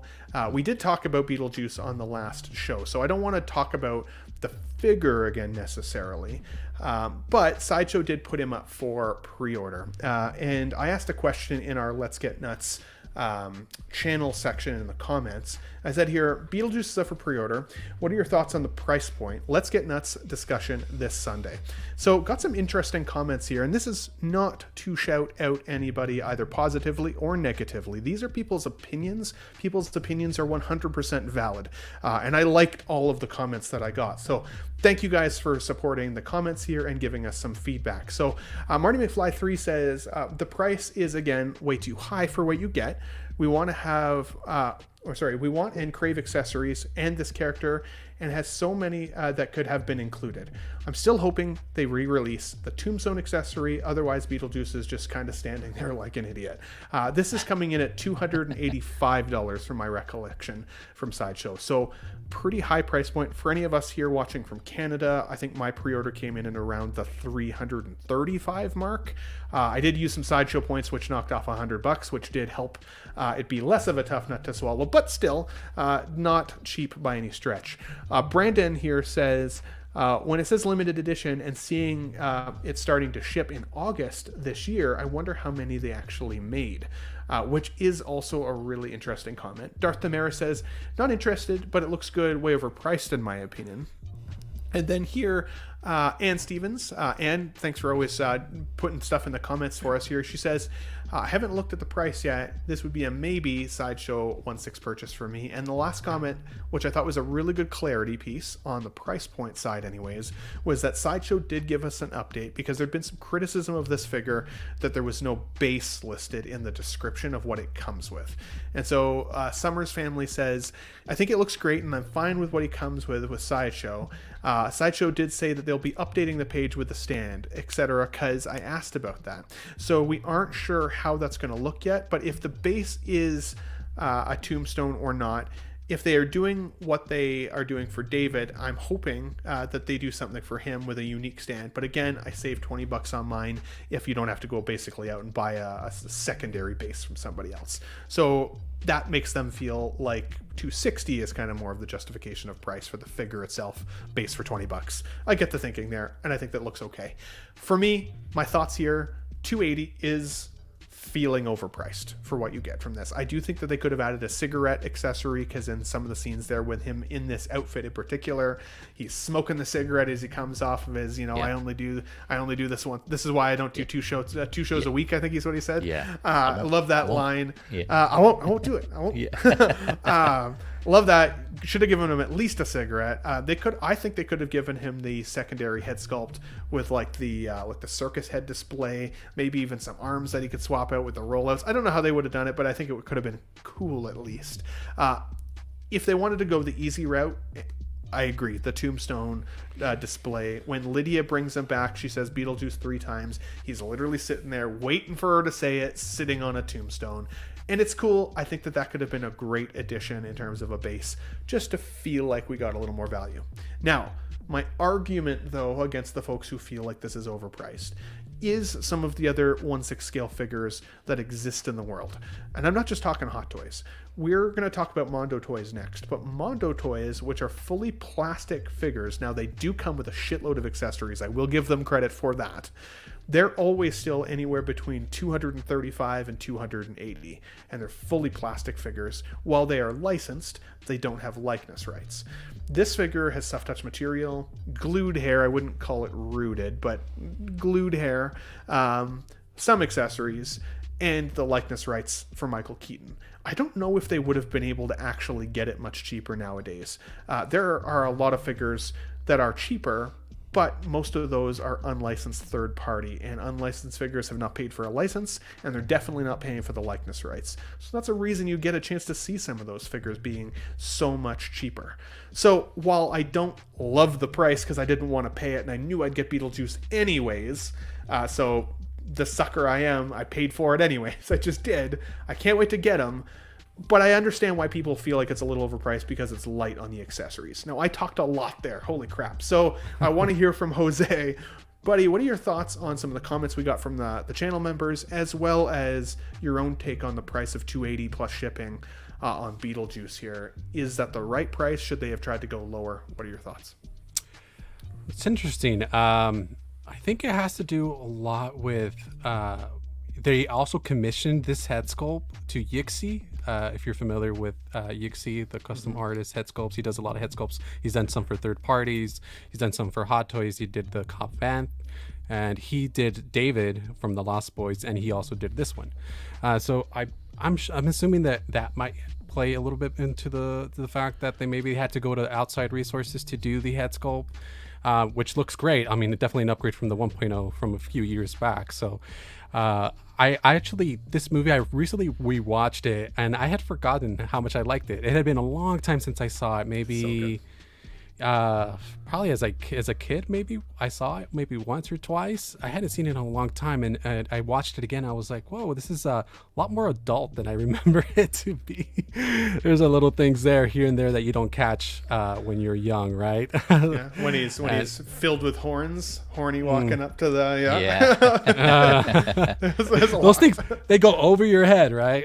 Yeah. So the price point, like I said, $280. I mean, David's $290, and I love the Lost Boys, and I haven't pre-ordered that one because I thought that was a lot, and I was like, I want to use some points, I want to use a coupon, and maybe, and also with Sideshow, I'm not so sure I'm fully confident in them. It's like, it looks great as a prototype, but is it going to be as good when it finally releases? That's my concern. So very true. They do have Yixi doing the master sculpt here, and hopefully they can reproduce it and make it as great with the final product. So I'm very optimistic. I'm not sure. I got a little bit of FOMO when I saw Agent Silver Fox, Ian, my guy there, was talking about FOMO and don't sleep on these side shows because they in the aftermarket they go for a lot. So I was looking at it and I was like, oh man, it looked great. But then I'm like, oh my God, there's so many things, there's so much heat coming out, and I'm like, should I pre-order it now or should I just wait? Or so it's difficult to say. I think I want to wait, but we'll see. It's funny you mentioned that too, just in terms of Sideshow figures sometimes increasing in value, because I looked, it must have been for 2 years straight, I'm not even kidding, in and out of my cart on Sideshow, the Ghostface figure. I thought it was cool, I kind of wanted it, and I kept kind of being like, no, like I don't have a horror display, I don't know if it would fit, and I kept taking him out of my basket. And now that he's sold out, at least here in Canada, it's ridiculous to try and get that guy now. I'm like, man, like I'm pretty sure he was even on a discount at one point. They were practically giving the guy away, and now he's super expensive. So Beetlejuice for me is such an iconic film from my childhood. Like I didn't just watch this at Halloween. Like this was a movie that I would just have on in the background while I did other life stuff. I liked it that much. So it almost didn't matter what they charged for this. I was going to pay it, which again makes me feel like a little bit of a sucker, but I really have wanted to figure. I tried to chase down the 1.0 for a long time, and like look at the quality difference there. No strikes against anybody that has the 1.0, but this 2.0 prototype wise is a massive improvement. The funny thing is that when I close my eyes and think about Beetlejuice, this is by far the iconic outfit that you think of. Even from the animated series, this is what he wore. Yeah. I actually think my favorite scene of that film is when he first meets the Maitlands coming out of the grave, and he's actually wearing like a red shirt and like a hat and like a very different look. I actually kind of liked that look in that scene the most in the film, whereas the scenes with him in this particular outfit are actually some of my not less favorite scenes, but just they're not on the top of my favorite scenes from the film by any stretch. Even the scene at the end of the film where he gets his head shrunk by the he's wearing his red suit in that film, and so like I'm surprised almost that Sideshow gave us a 2.0 with the same outfit. I would like to see if they give us maybe another version of Beetlejuice down the line, which would be cool, like a collectible line of Beetlejuices. I'd also like to see a Lydia at some point, at the very least. If they were going to give us the Maitlands, I think I would want them to be able to have their transformative head sculpt when they're trying to be scary, and Barbara stretches her mouth and he pops his fingers out on his fingers, or his eyes on his fingers, like that. Can you imagine that? Now shout out to Austin Nicholas. He's got a pretty big Sideshow horror figure line right now. He does, and he's actually said a lot of really good things about the horror line, whereas I know a lot of folks who had the Sideshow Star Wars figures were very unimpressed by the bodies and stuff. I do think that there's been some improvements there. Even my Crow figure, he's standing completely by himself on one foot with one foot tilted back, no falling. That Sideshow body has like bullet hole scarring under his shirt, like very interesting detail for a 6-scale body, and very stiff joints, like he stands no problem without a base, knock on wood. So I'm less worried about the body, but you do make a really good point. I wonder how production will be for this face sculpt and that hair. Is it going to come out like a freaking afro?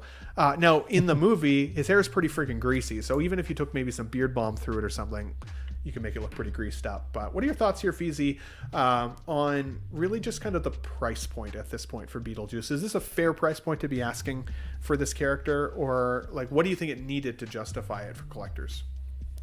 Yeah, so just fair warning, I'm gonna repeat some of the stuff I mentioned yesterday on my stream, so apologize in advance. But yeah, regarding the price, at first I thought I was surprised by that price. Again, Jose mentioned David, and that's what I was comparing to David from the Lost Boys, that coming at $290, and this was $280. I'm like, oh well, okay, that seems reasonable.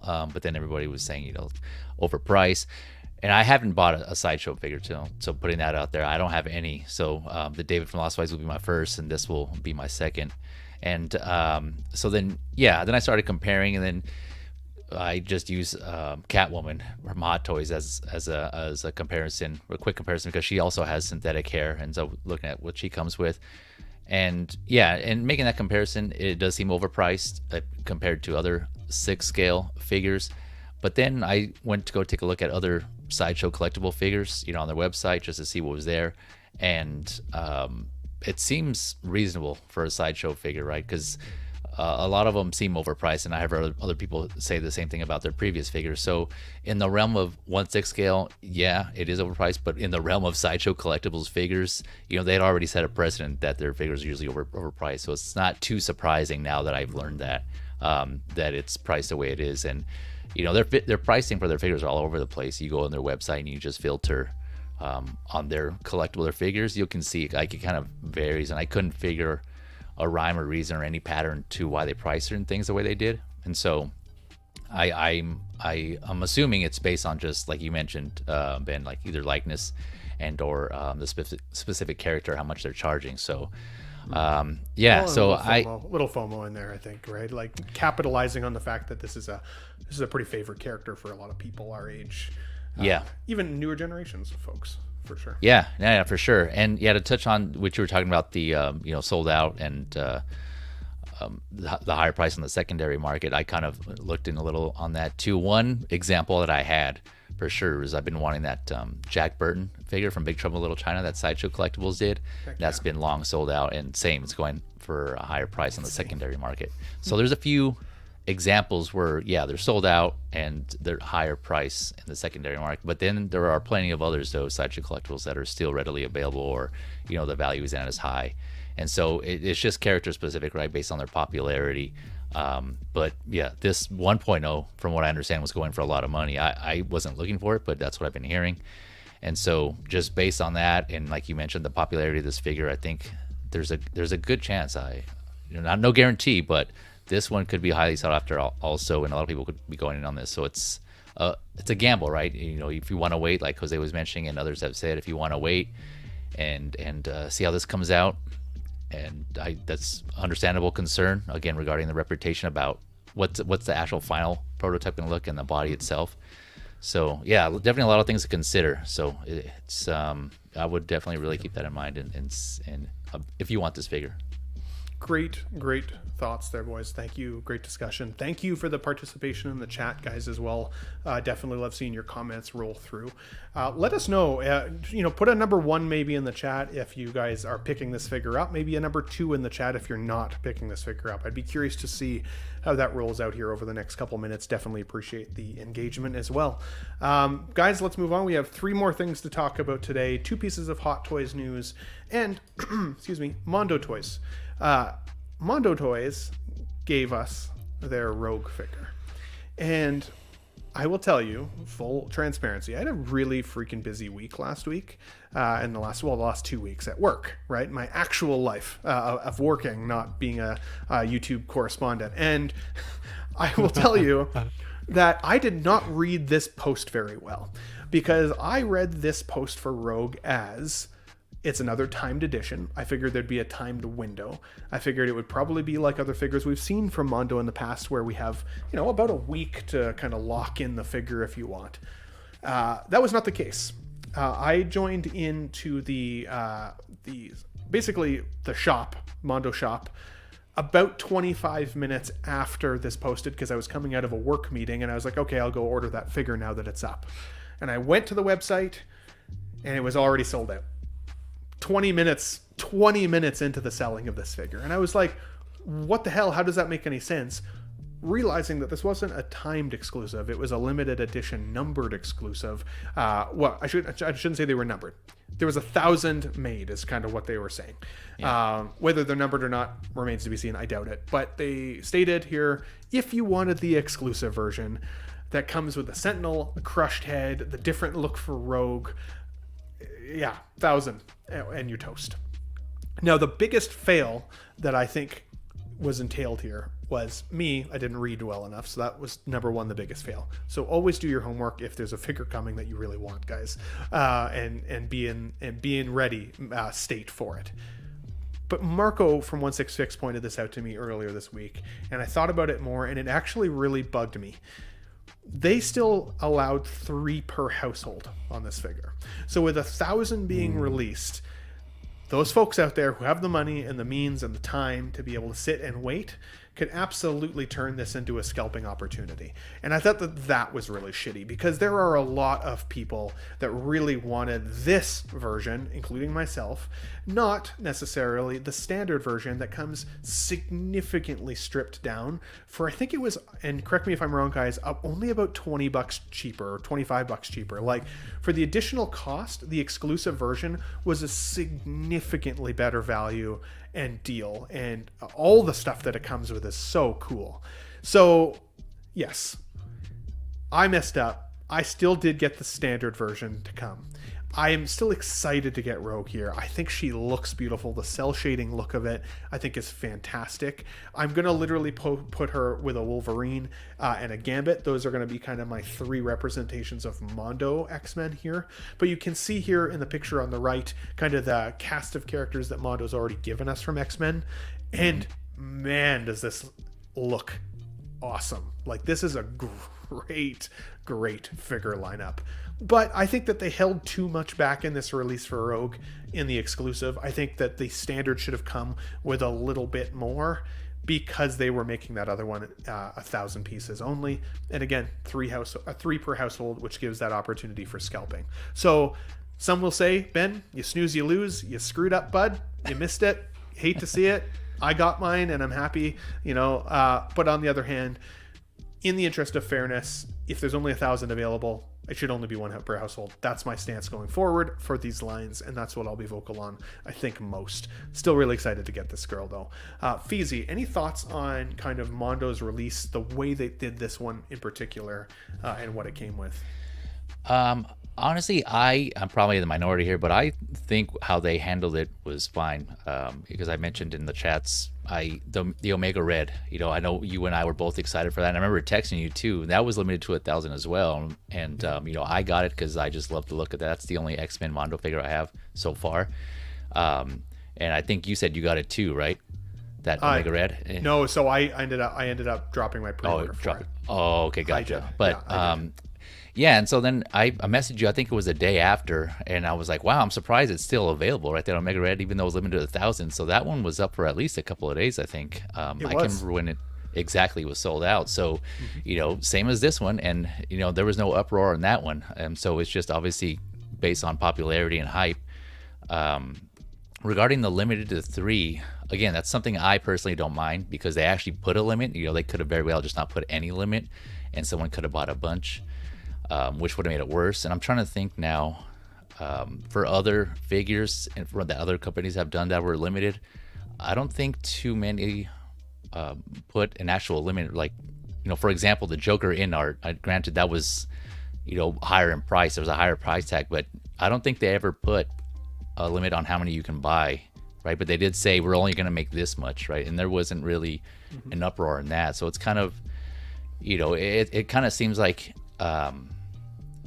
the limit on here is, I think, understandable. And if, say, for example, a collector wants to have 2, 1 to rock and 1 to stock, 1 to stay, 1 to play, however you want to phrase that, right? Sure. And so I'm cool with that. 3, okay, I don't know, maybe there's a reason they did for that, but at what point as a company do you put, like, how do you determine what that limit is, right? Do you say 6? Do you say 5? It just varies. And so, like, I'm sure they had a reason. Mondo, I'm talking about, they had a reason. They're like, okay, we'll just limit it to 3. that should please most collectors, because if you limit it to one, then there's going to be the other set of collectors who'll be like, what, I can only get one, why do I only want one, I want to get two at least, type of thing. So again, you can't please everybody, but for me personally, I was okay with how they approach this. And like you said, they have done timed editions before, but they've also done limited quantities as well. So it wasn't surprising to me. I was okay with how they did it. I didn't have any issues personally. Definitely. No, fair enough. And again, I still blame myself mostly. Like I waited. I thought I'd have time. I didn't read the post very well. That's on me. Like that part of it is not on the company. But Rick Duggins also makes the point here too. Masters of the Universe line does the 3 figures per person as well. But I think for at least my recollection, majority of those have actually been timed windows still, not necessarily limited numbers. For me, I've always felt too, like if something's going to be a limited number, like 1,000, I would really love to see numbered plaques or numbered edition sizes on them. Like I want to be able to reach out to 1,000 people who got this figure and actually know that 1,000 were made, because otherwise I just kind of feel like I missed out, and that is a shitty feeling. But nobody likes the fear of missing out. That's why we literally call it FOMO in these shows sometimes, right? And again, you know what, for all the additional accessories that I don't have, Rogue will still look awesome in the standard version next to my Wolverine, next to my Gambit. I'm really excited for those 3. And before I get to Jose, I'm also really excited for the possibility of the Spider-Man animated series figures coming from Mondo here. If they've put this much love into X-Men, boys, like that. Oh, that could be a sweet freaking line and an extremely slippery slope. Jose, what are your thoughts on how Mondo rolled out the Rogue release here? Are you with me? Do you think I have justification to be frustrated, or are you more on the side of Feezy? Do you think this kind of makes sense? It's appropriate for this type of release? What are your thoughts? I mean, I don't love the whole 3 figures per household thing. It should, I think it's a little much because it definitely creates the opportunity for scalping, as you mentioned. I mean, who really needs 3 versions? I mean, we know you're gonna sell the other 2, or rock and stock 1. I mean, whatever. But I don't love that. It should be limited to 1 per household. If you really want another one, get another account and do another one, and make them do all the work. make you do the work. You know what I mean? But and it's so unfortunate because, as you mentioned, I was looking at the price point for the exclusive versus the standard edition, and as you mentioned, it's $210 for the standard and $235 for limited edition. So what was that? $25? Yeah. And you would have gotten the extra, X-Men Evolution head sculpt for Rogue and the Sentinel, all that. And so it's like, that's really tough, man. And then correct me if I don't really know so much about Mondo, but once the exclusive sells out, I'm assuming the sculptors sell it for really, really high, right? Yeah, once they sell out, they go for pretty high dollars. Now, oftentimes Mondo will do reissues, but they'll usually do a reissue with different accessories. So it still helps keep kind of the limited nature of this in particular. Even if, like, in 5 years from now we see this Rogue come out again, she'll come with different stuff, which is good and bad all at the same time. Yeah, it definitely feels like a slippery slope. I mean, you guys were talking about it, and I was like, man, that looks pretty good. And I went on the Mondo website. I'm looking at that. I'm looking at Gambit's on available for you to purchase, and I'm like, ooh, I love Gambit. I have like his first issue of Gambit that I have right here, the comics, and I'm like, whoa, man, that'd look great to have the Gambit comic with that animated series Gambit. And then I'm like, oh, but then I looked at the Magneto. I was like, oh gosh, what am I doing? I closed the tab because I'm like, whoa. But you mentioned the Spider-Man stuff. I remember I sent you the screenshot of that Comic-Con. They showed the Venom. And I was like, oh my God. I'm like, with the blue tint around. Yeah. Oh gosh. And I was like, oh man, I'm probably going to get that Venom. And if I get the Venom, then I'm probably going to get the Spider-Man. And if I get the Spider-Man, I'm like, oh gosh, what am I doing? Anyway, it needs its own section of your display room at that point, right? Like they get to be, because they're so different from the movie realistic versions of our Hot Toys, but they're still so good. So well done. Yeah. Yeah, buddy. Well said. Well said. We have X-Men Supreme here in the chat. He says, God damn it. I passed straight the heck out. and I missed the start of the show. Buddy, better late than never, man. Yeah. Better late than never. Glad to It's have you never here, too man. late to get nuts. Okay, we still got 2 more show sheet subjects here. But he says, but I got my exclusive rogue, though. Nice. nice. Congrats. Rub it in. Rub it in. Yeah. Bastard. You could have waited 10 minutes, okay? I wouldn't have had to know. I'm so jealous. I hate to see it. I'm just kidding, man. Congratulations. That's really freaking awesome. Very cool. Very, very cool release. Let us know, guys. Did you guys get the exclusive? Did you get just the standard like me? Were you confused about it? Was I the only one? Maybe I'm smoking too much before work. You hate to see it, but guys, let us know in the chat below. We got 2 more subjects to go through, and this has to be one of them because Vader here is talking about FOMO, creating a ton of fear of missing out this week. Now, the world of Hot Toys and 6-scale collectibles has seen many Vaders in the past. But this is the first time we've got a chance to really see a battle-damaged version.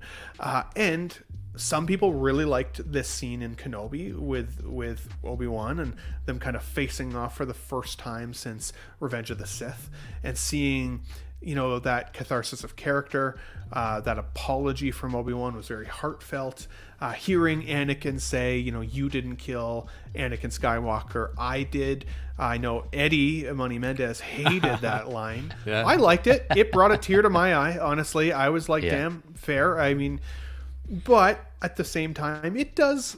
I see the point of OG fans saying that it does undo kind of that first interaction that Obi-Wan has in A New Hope, the first time he sees Vader there, and kind of the emphasis of that scene being like, at the time, that really felt like the first time he really saw Anakin again after. Now, obviously, we've had animated series come from since. We've seen other versions of the Darth Vader character. We've even seen an animated version of Darth Vader with his head or helmet damaged like this from Ahsoka, I believe, if my recollection is correct. And so there Rebels. are... Rebels, thank you. There are reasons to buy this figure that can go outside of your reasoning for your love or hate for the show, depending on how you felt about it. Did I pick this up? Yes. But I screwed up, guys. I screwed up because I had this figure paid off. And then Return of the Jedi version came up for pre-order, and I was like, ooh, I really like the Return of the Jedi version. I really like seeing the Sebastian head sculpt. So maybe that's the one I want, because in that scene for me, that always really stuck out to me as one of my favorite scenes from Return of the Jedi, because you really, you know, up till that point, you see Vader as this ominous presence, this force to be reckoned with, this kind of scary individual. And when he has his helmet taken off by Luke Skywalker, and you see that he's this sad, frail old man who has lost his hope, and the only hope that remains is in the view of his son standing there or kneeling beside him, and he's willing to self-sacrifice himself, willing to kill the Emperor so that that hope can continue. Can you imagine just that feeling Anakin has, knowing that he lost all of that time with his kids from the woman he absolutely loved because he fell into the dark side? Hate consumed him. And seeing him in that position was eye-opening. It showed that even the worst of us can be converted back to the light side. And I love that from Return of the Jedi. So that's why I went and bought that figure and actually canceled this one. But then this figure came up this past week, and I was like, damn it, it looks so good. It looks so good.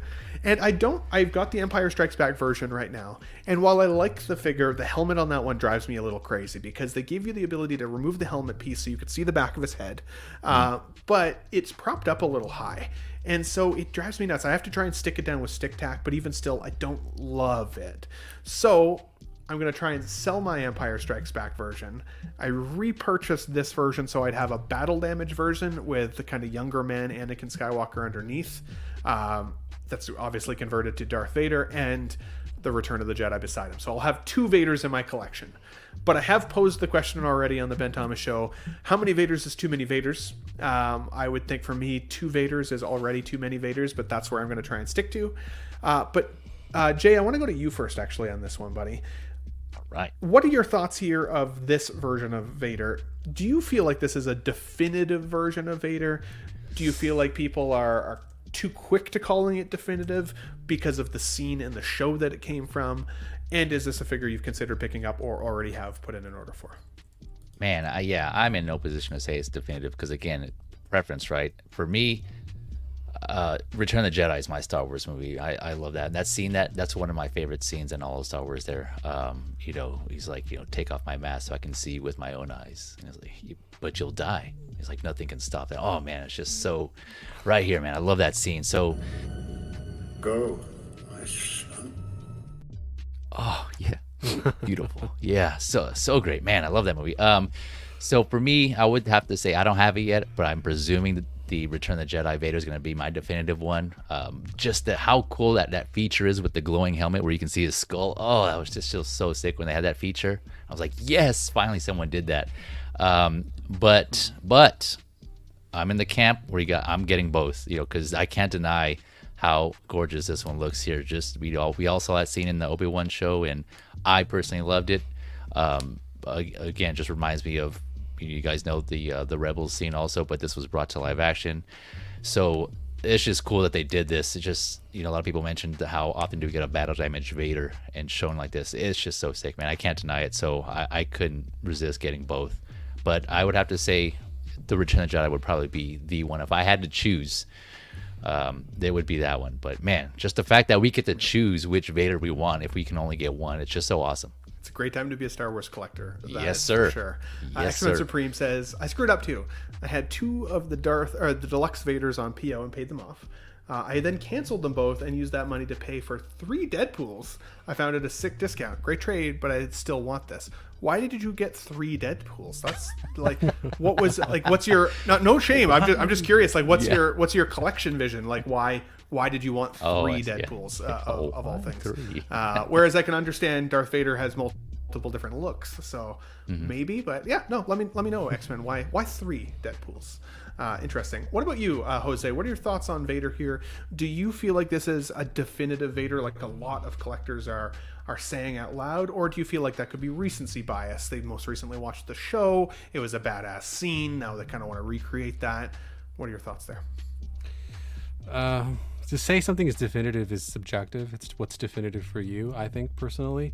True. I've always said, and this is maybe controversial, but I've always said, I feel like Hayden is Anakin Skywalker, so this version works for a lot of people because technically Anakin Skywalker, he is Anakin Skywalker, while Sebastian Shaw, whoa, got myself there. Sebastian Shaw played him. Thing, honestly. I almost did the same thing. He played him, 10 minutes maybe, right? So, Not even.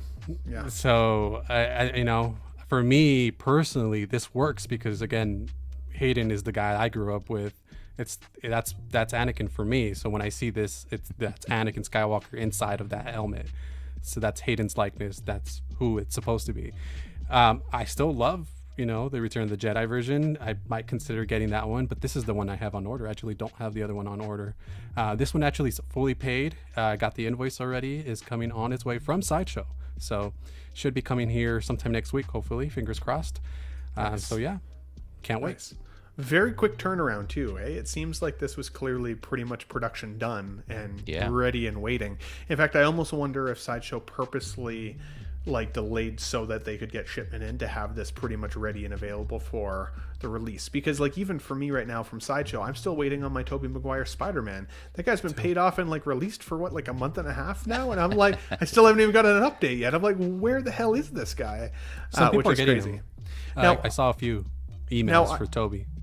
Okay, good. Maybe I'll get mine. Hopefully this. God, I even got my Green Goblin. I'm so ready to pair them together. I'm so excited for it. But if Marco was here, he would tell you he loves Goblin. But I just love the Green Goblin version mostly.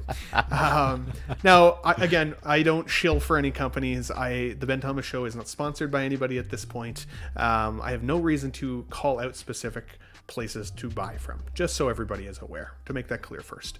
But I did go and pre-order this guy from Pop Culture, which is an Australian company, and I've heard mostly good things from them. I've bought 2 figures from them over time, and they were the best wrapped shipper boxes I've ever seen. Bubble wrapped and green edged and like crazy packaging. It took me forever. I got one at Cad Bane. It was so difficult to get everything off.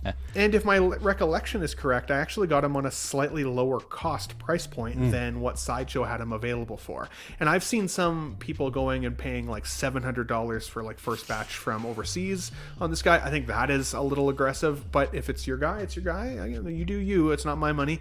I would never presume to tell people what to do with their money. However, I got mine from Pop Culture.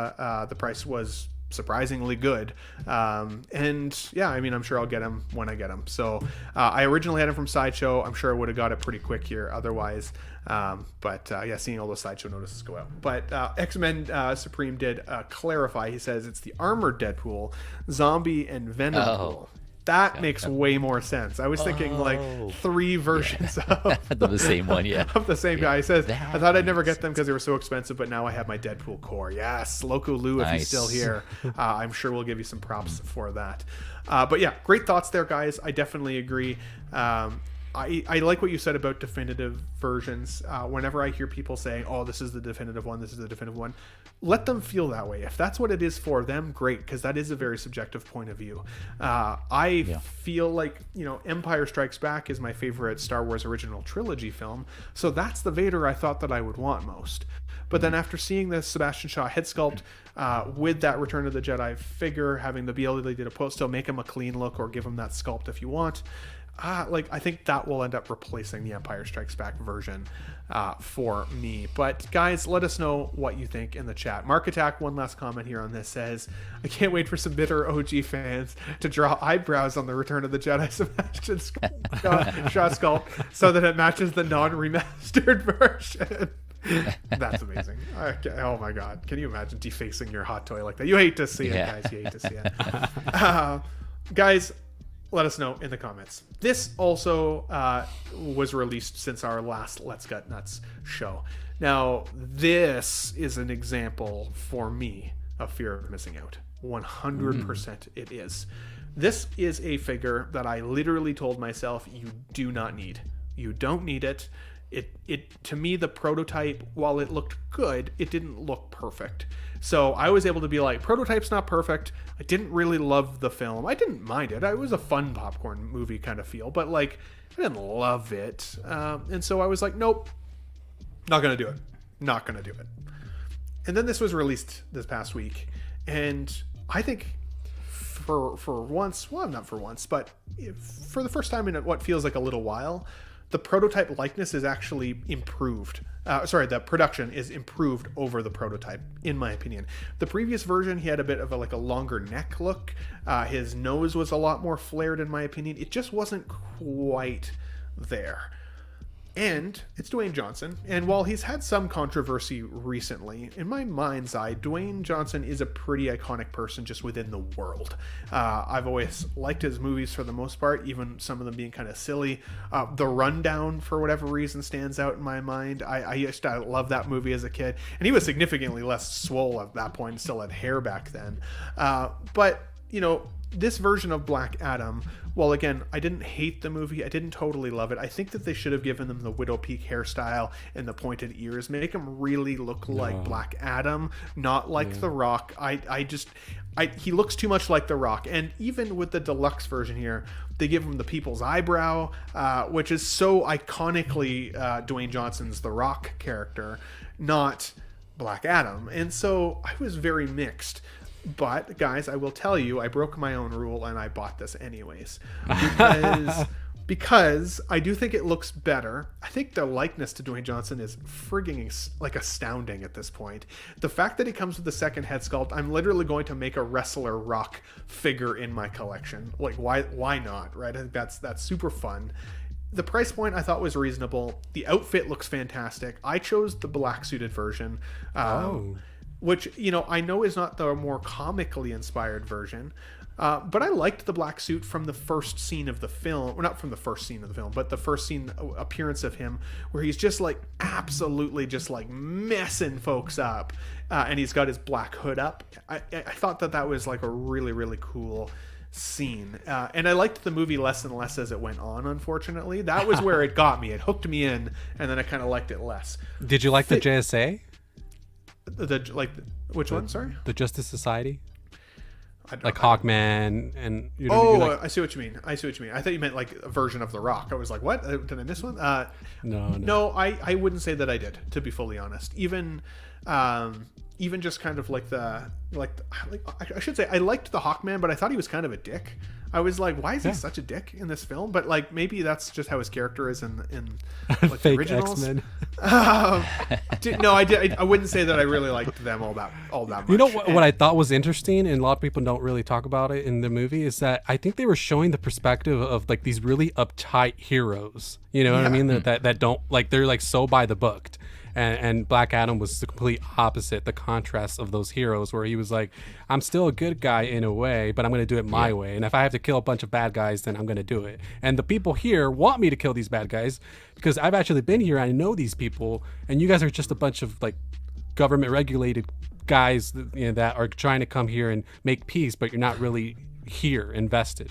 So that's fair. I did not. I did could not. have sworn. Rewind the tape. Rewind the tape. Throw the flag. Yeah, red flag. Down It's flag. the accent. It's the accent.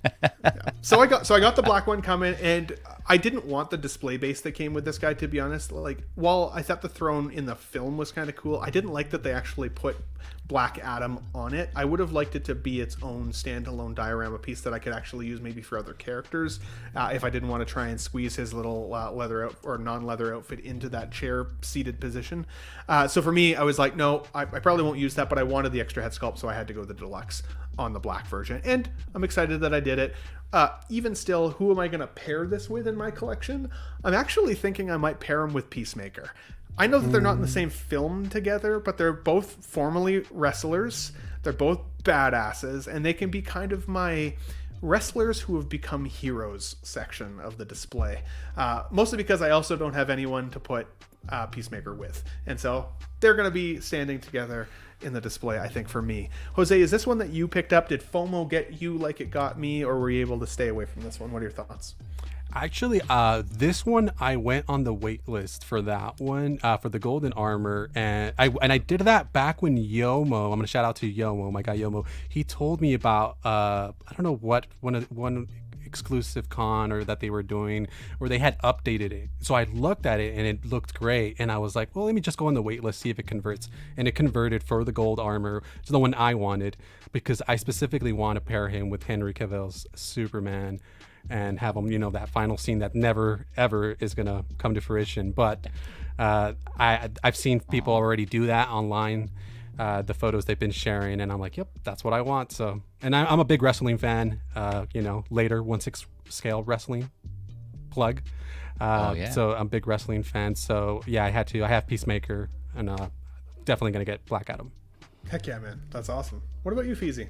Was this one that the FOMO meter was off the chart on? Were you able to skip this guy? What were your thoughts on the film? Tell us everything. Spill it all. Just spill it all. The film I actually thought was okay. I only seen it once and I never went back to it, so that should be telling. But I think when I was watching, I thought it was okay. I did like so I didn't know anything about Black Adam going into this because I'm not really big on DC except for the main players, and so. I like the fact that he was kind of, like Jose, I think Jose was mentioning that he's not your typical superhero. I don't know if you want to call him borderline like anti-hero.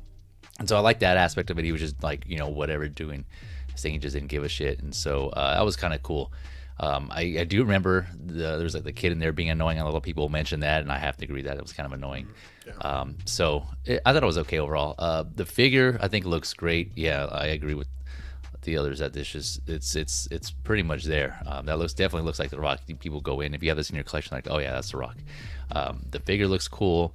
If I'm not getting this, just putting that out there. I was thinking about it at first and kind of doing only for the reason of pairing him with like you mentioned, Ben, John Cena, right? To put those together, I thought it'd be cool. But so much has come out since then, and it has been revealed that I'm like, okay, you know what, I can skip on this one to get something else.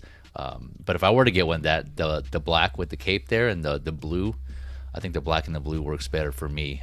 That one would have been badass. But yeah, I'm surprised to see they had the 3 versions and they're all waitlisted on Sideshow. That's just on Sideshow. I haven't looked anywhere else, but that's kind of interesting. It's just all of them. It's like, wow, man, this is a lot of people are coming after this more than I thought.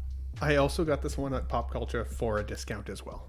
Nice. So Way to go, once again, man. I'm not Beautiful. pumping them. I swear. Are you No, sure? they're a great company. Yeah, But they're great. I They're mean, great. hey, the price was good and they had them. So and it you goes don't mind to waiting. It's a good No, option. I don't mind waiting. I think that's the thing, and you know, it goes to show me even that even if it goes blue screen on Sideshow, that doesn't necessarily mean that it's not sure. going to be available somewhere else. Exactly. And it's great to have the opportunity with Pop Culture that they get their products later. You can see how the final product is, see if you want it, and then you don't have to pre-order. No FOMO. You can actually go to Pop Culture, put in your order Make after more of an you've seen educated it. decision. Yeah, that's true too. Yeah, good point. I think with the figure reveal, like I saw the Sideshow reveal, I actually do think that the gold version still pops for me a little bit more, even though I committed myself to the black version because I like that scene from the movie more, and I do like the hood up and everything like that. I think that the thunderbolt, or like the lightning bolt I should say, on his chest pops more for the gold version.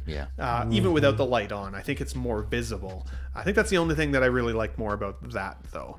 But yeah, no, I'm interested to see this come into people's collections. That is for sure. And you know, we're all susceptible to FOMO occasionally. I would say that sometimes, at least for me, the figures that I've bought mostly based on FOMO have usually been the first figures that I've sold for other figures or end up on the bottom shelf in my collection. And so will this guy become one of them, or will I fall in love with it more than I expect? I really love Peacemaker. I loved the show. I wasn't totally sure I'd love the figure of it, and it's one of my favorite figures in the collection. He's so good. So good. And if this looks just as much like Dwayne Johnson in person as it does in some of these photos, yeah, I think it'll be kind of fun. It'll be fun to have a rock Black Adam in the collection.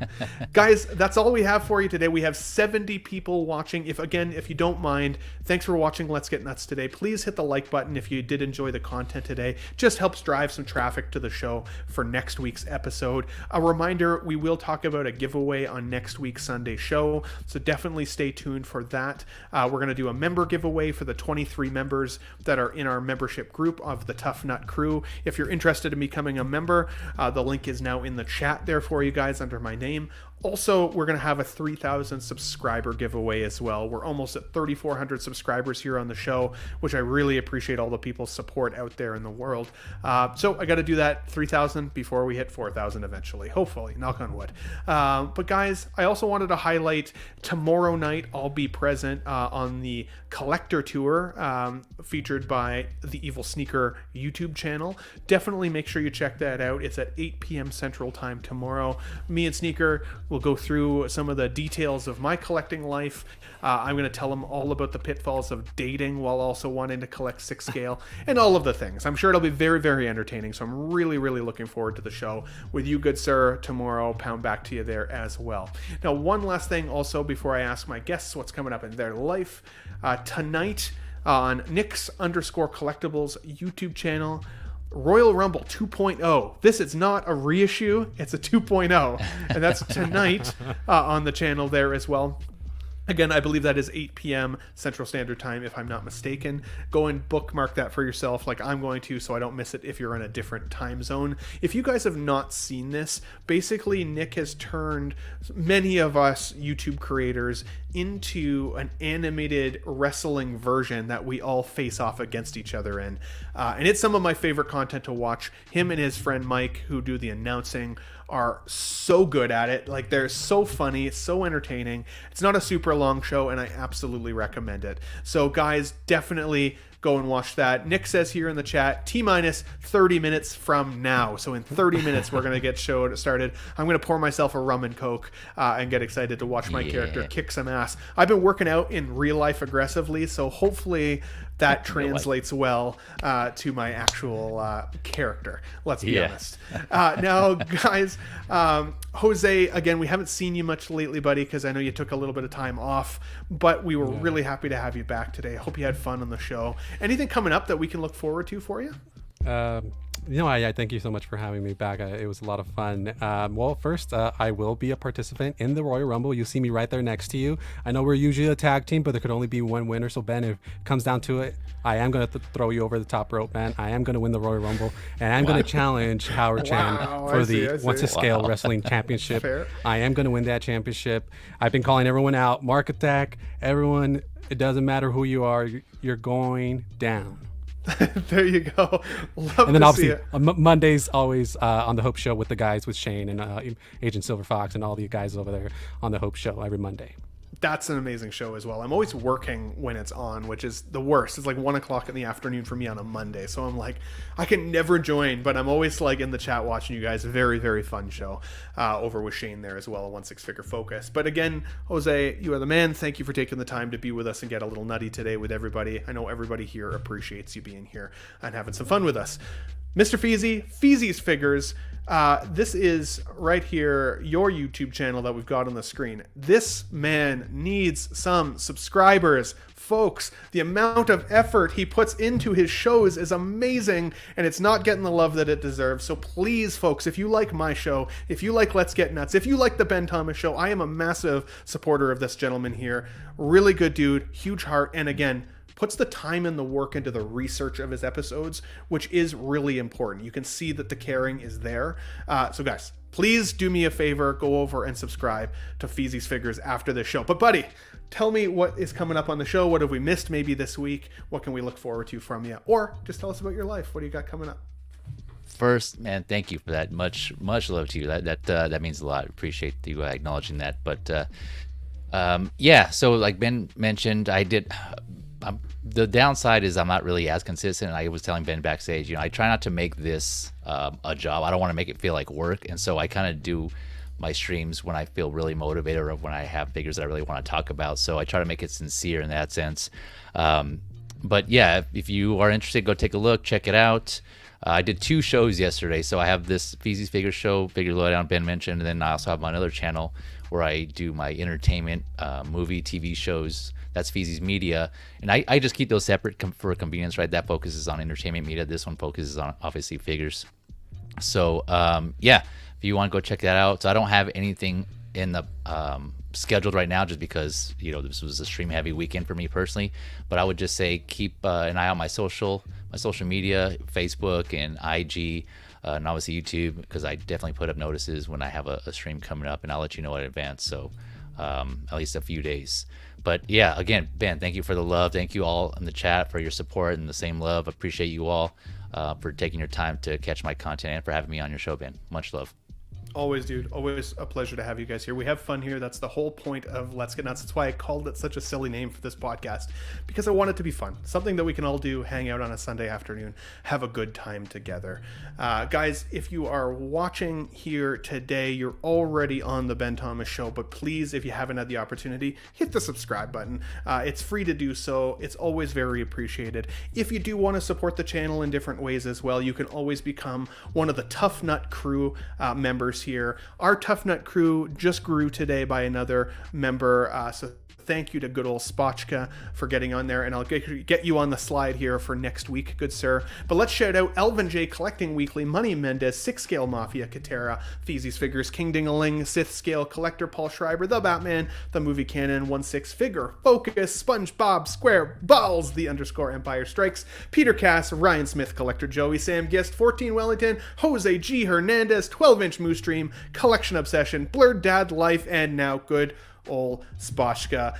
Thank you so much for being members of the channel as well, guys. If you're interested and you're just tuning in, the membership availability is there in the channel below. No pressure to do so, but it absolutely helps me with things like paying for StreamYard, which I'm upgrading here soon, as well as channel giveaways and member giveaways, because as of right now, I'm not affiliated with any company, so anything that I give away is coming out of my own pocket or from things like membership dollars and stuff like that. So taking the money, putting it right back into the channel just to make it more nutty and fun week over week, month over month, and hopefully year over year. Guys, with that said, of course, this was another very, very successful show today from Sunday. I love your faces. Thank you so much for watching, of course. I think, Jose, I think it's safe to say we got nuts. We'll catch you on the next one. Wow, what a great audience. Be sure to subscribe to my channel if you haven't already, because subscribing makes you feel good. In case I don't see ya, good afternoon, good evening, and good night.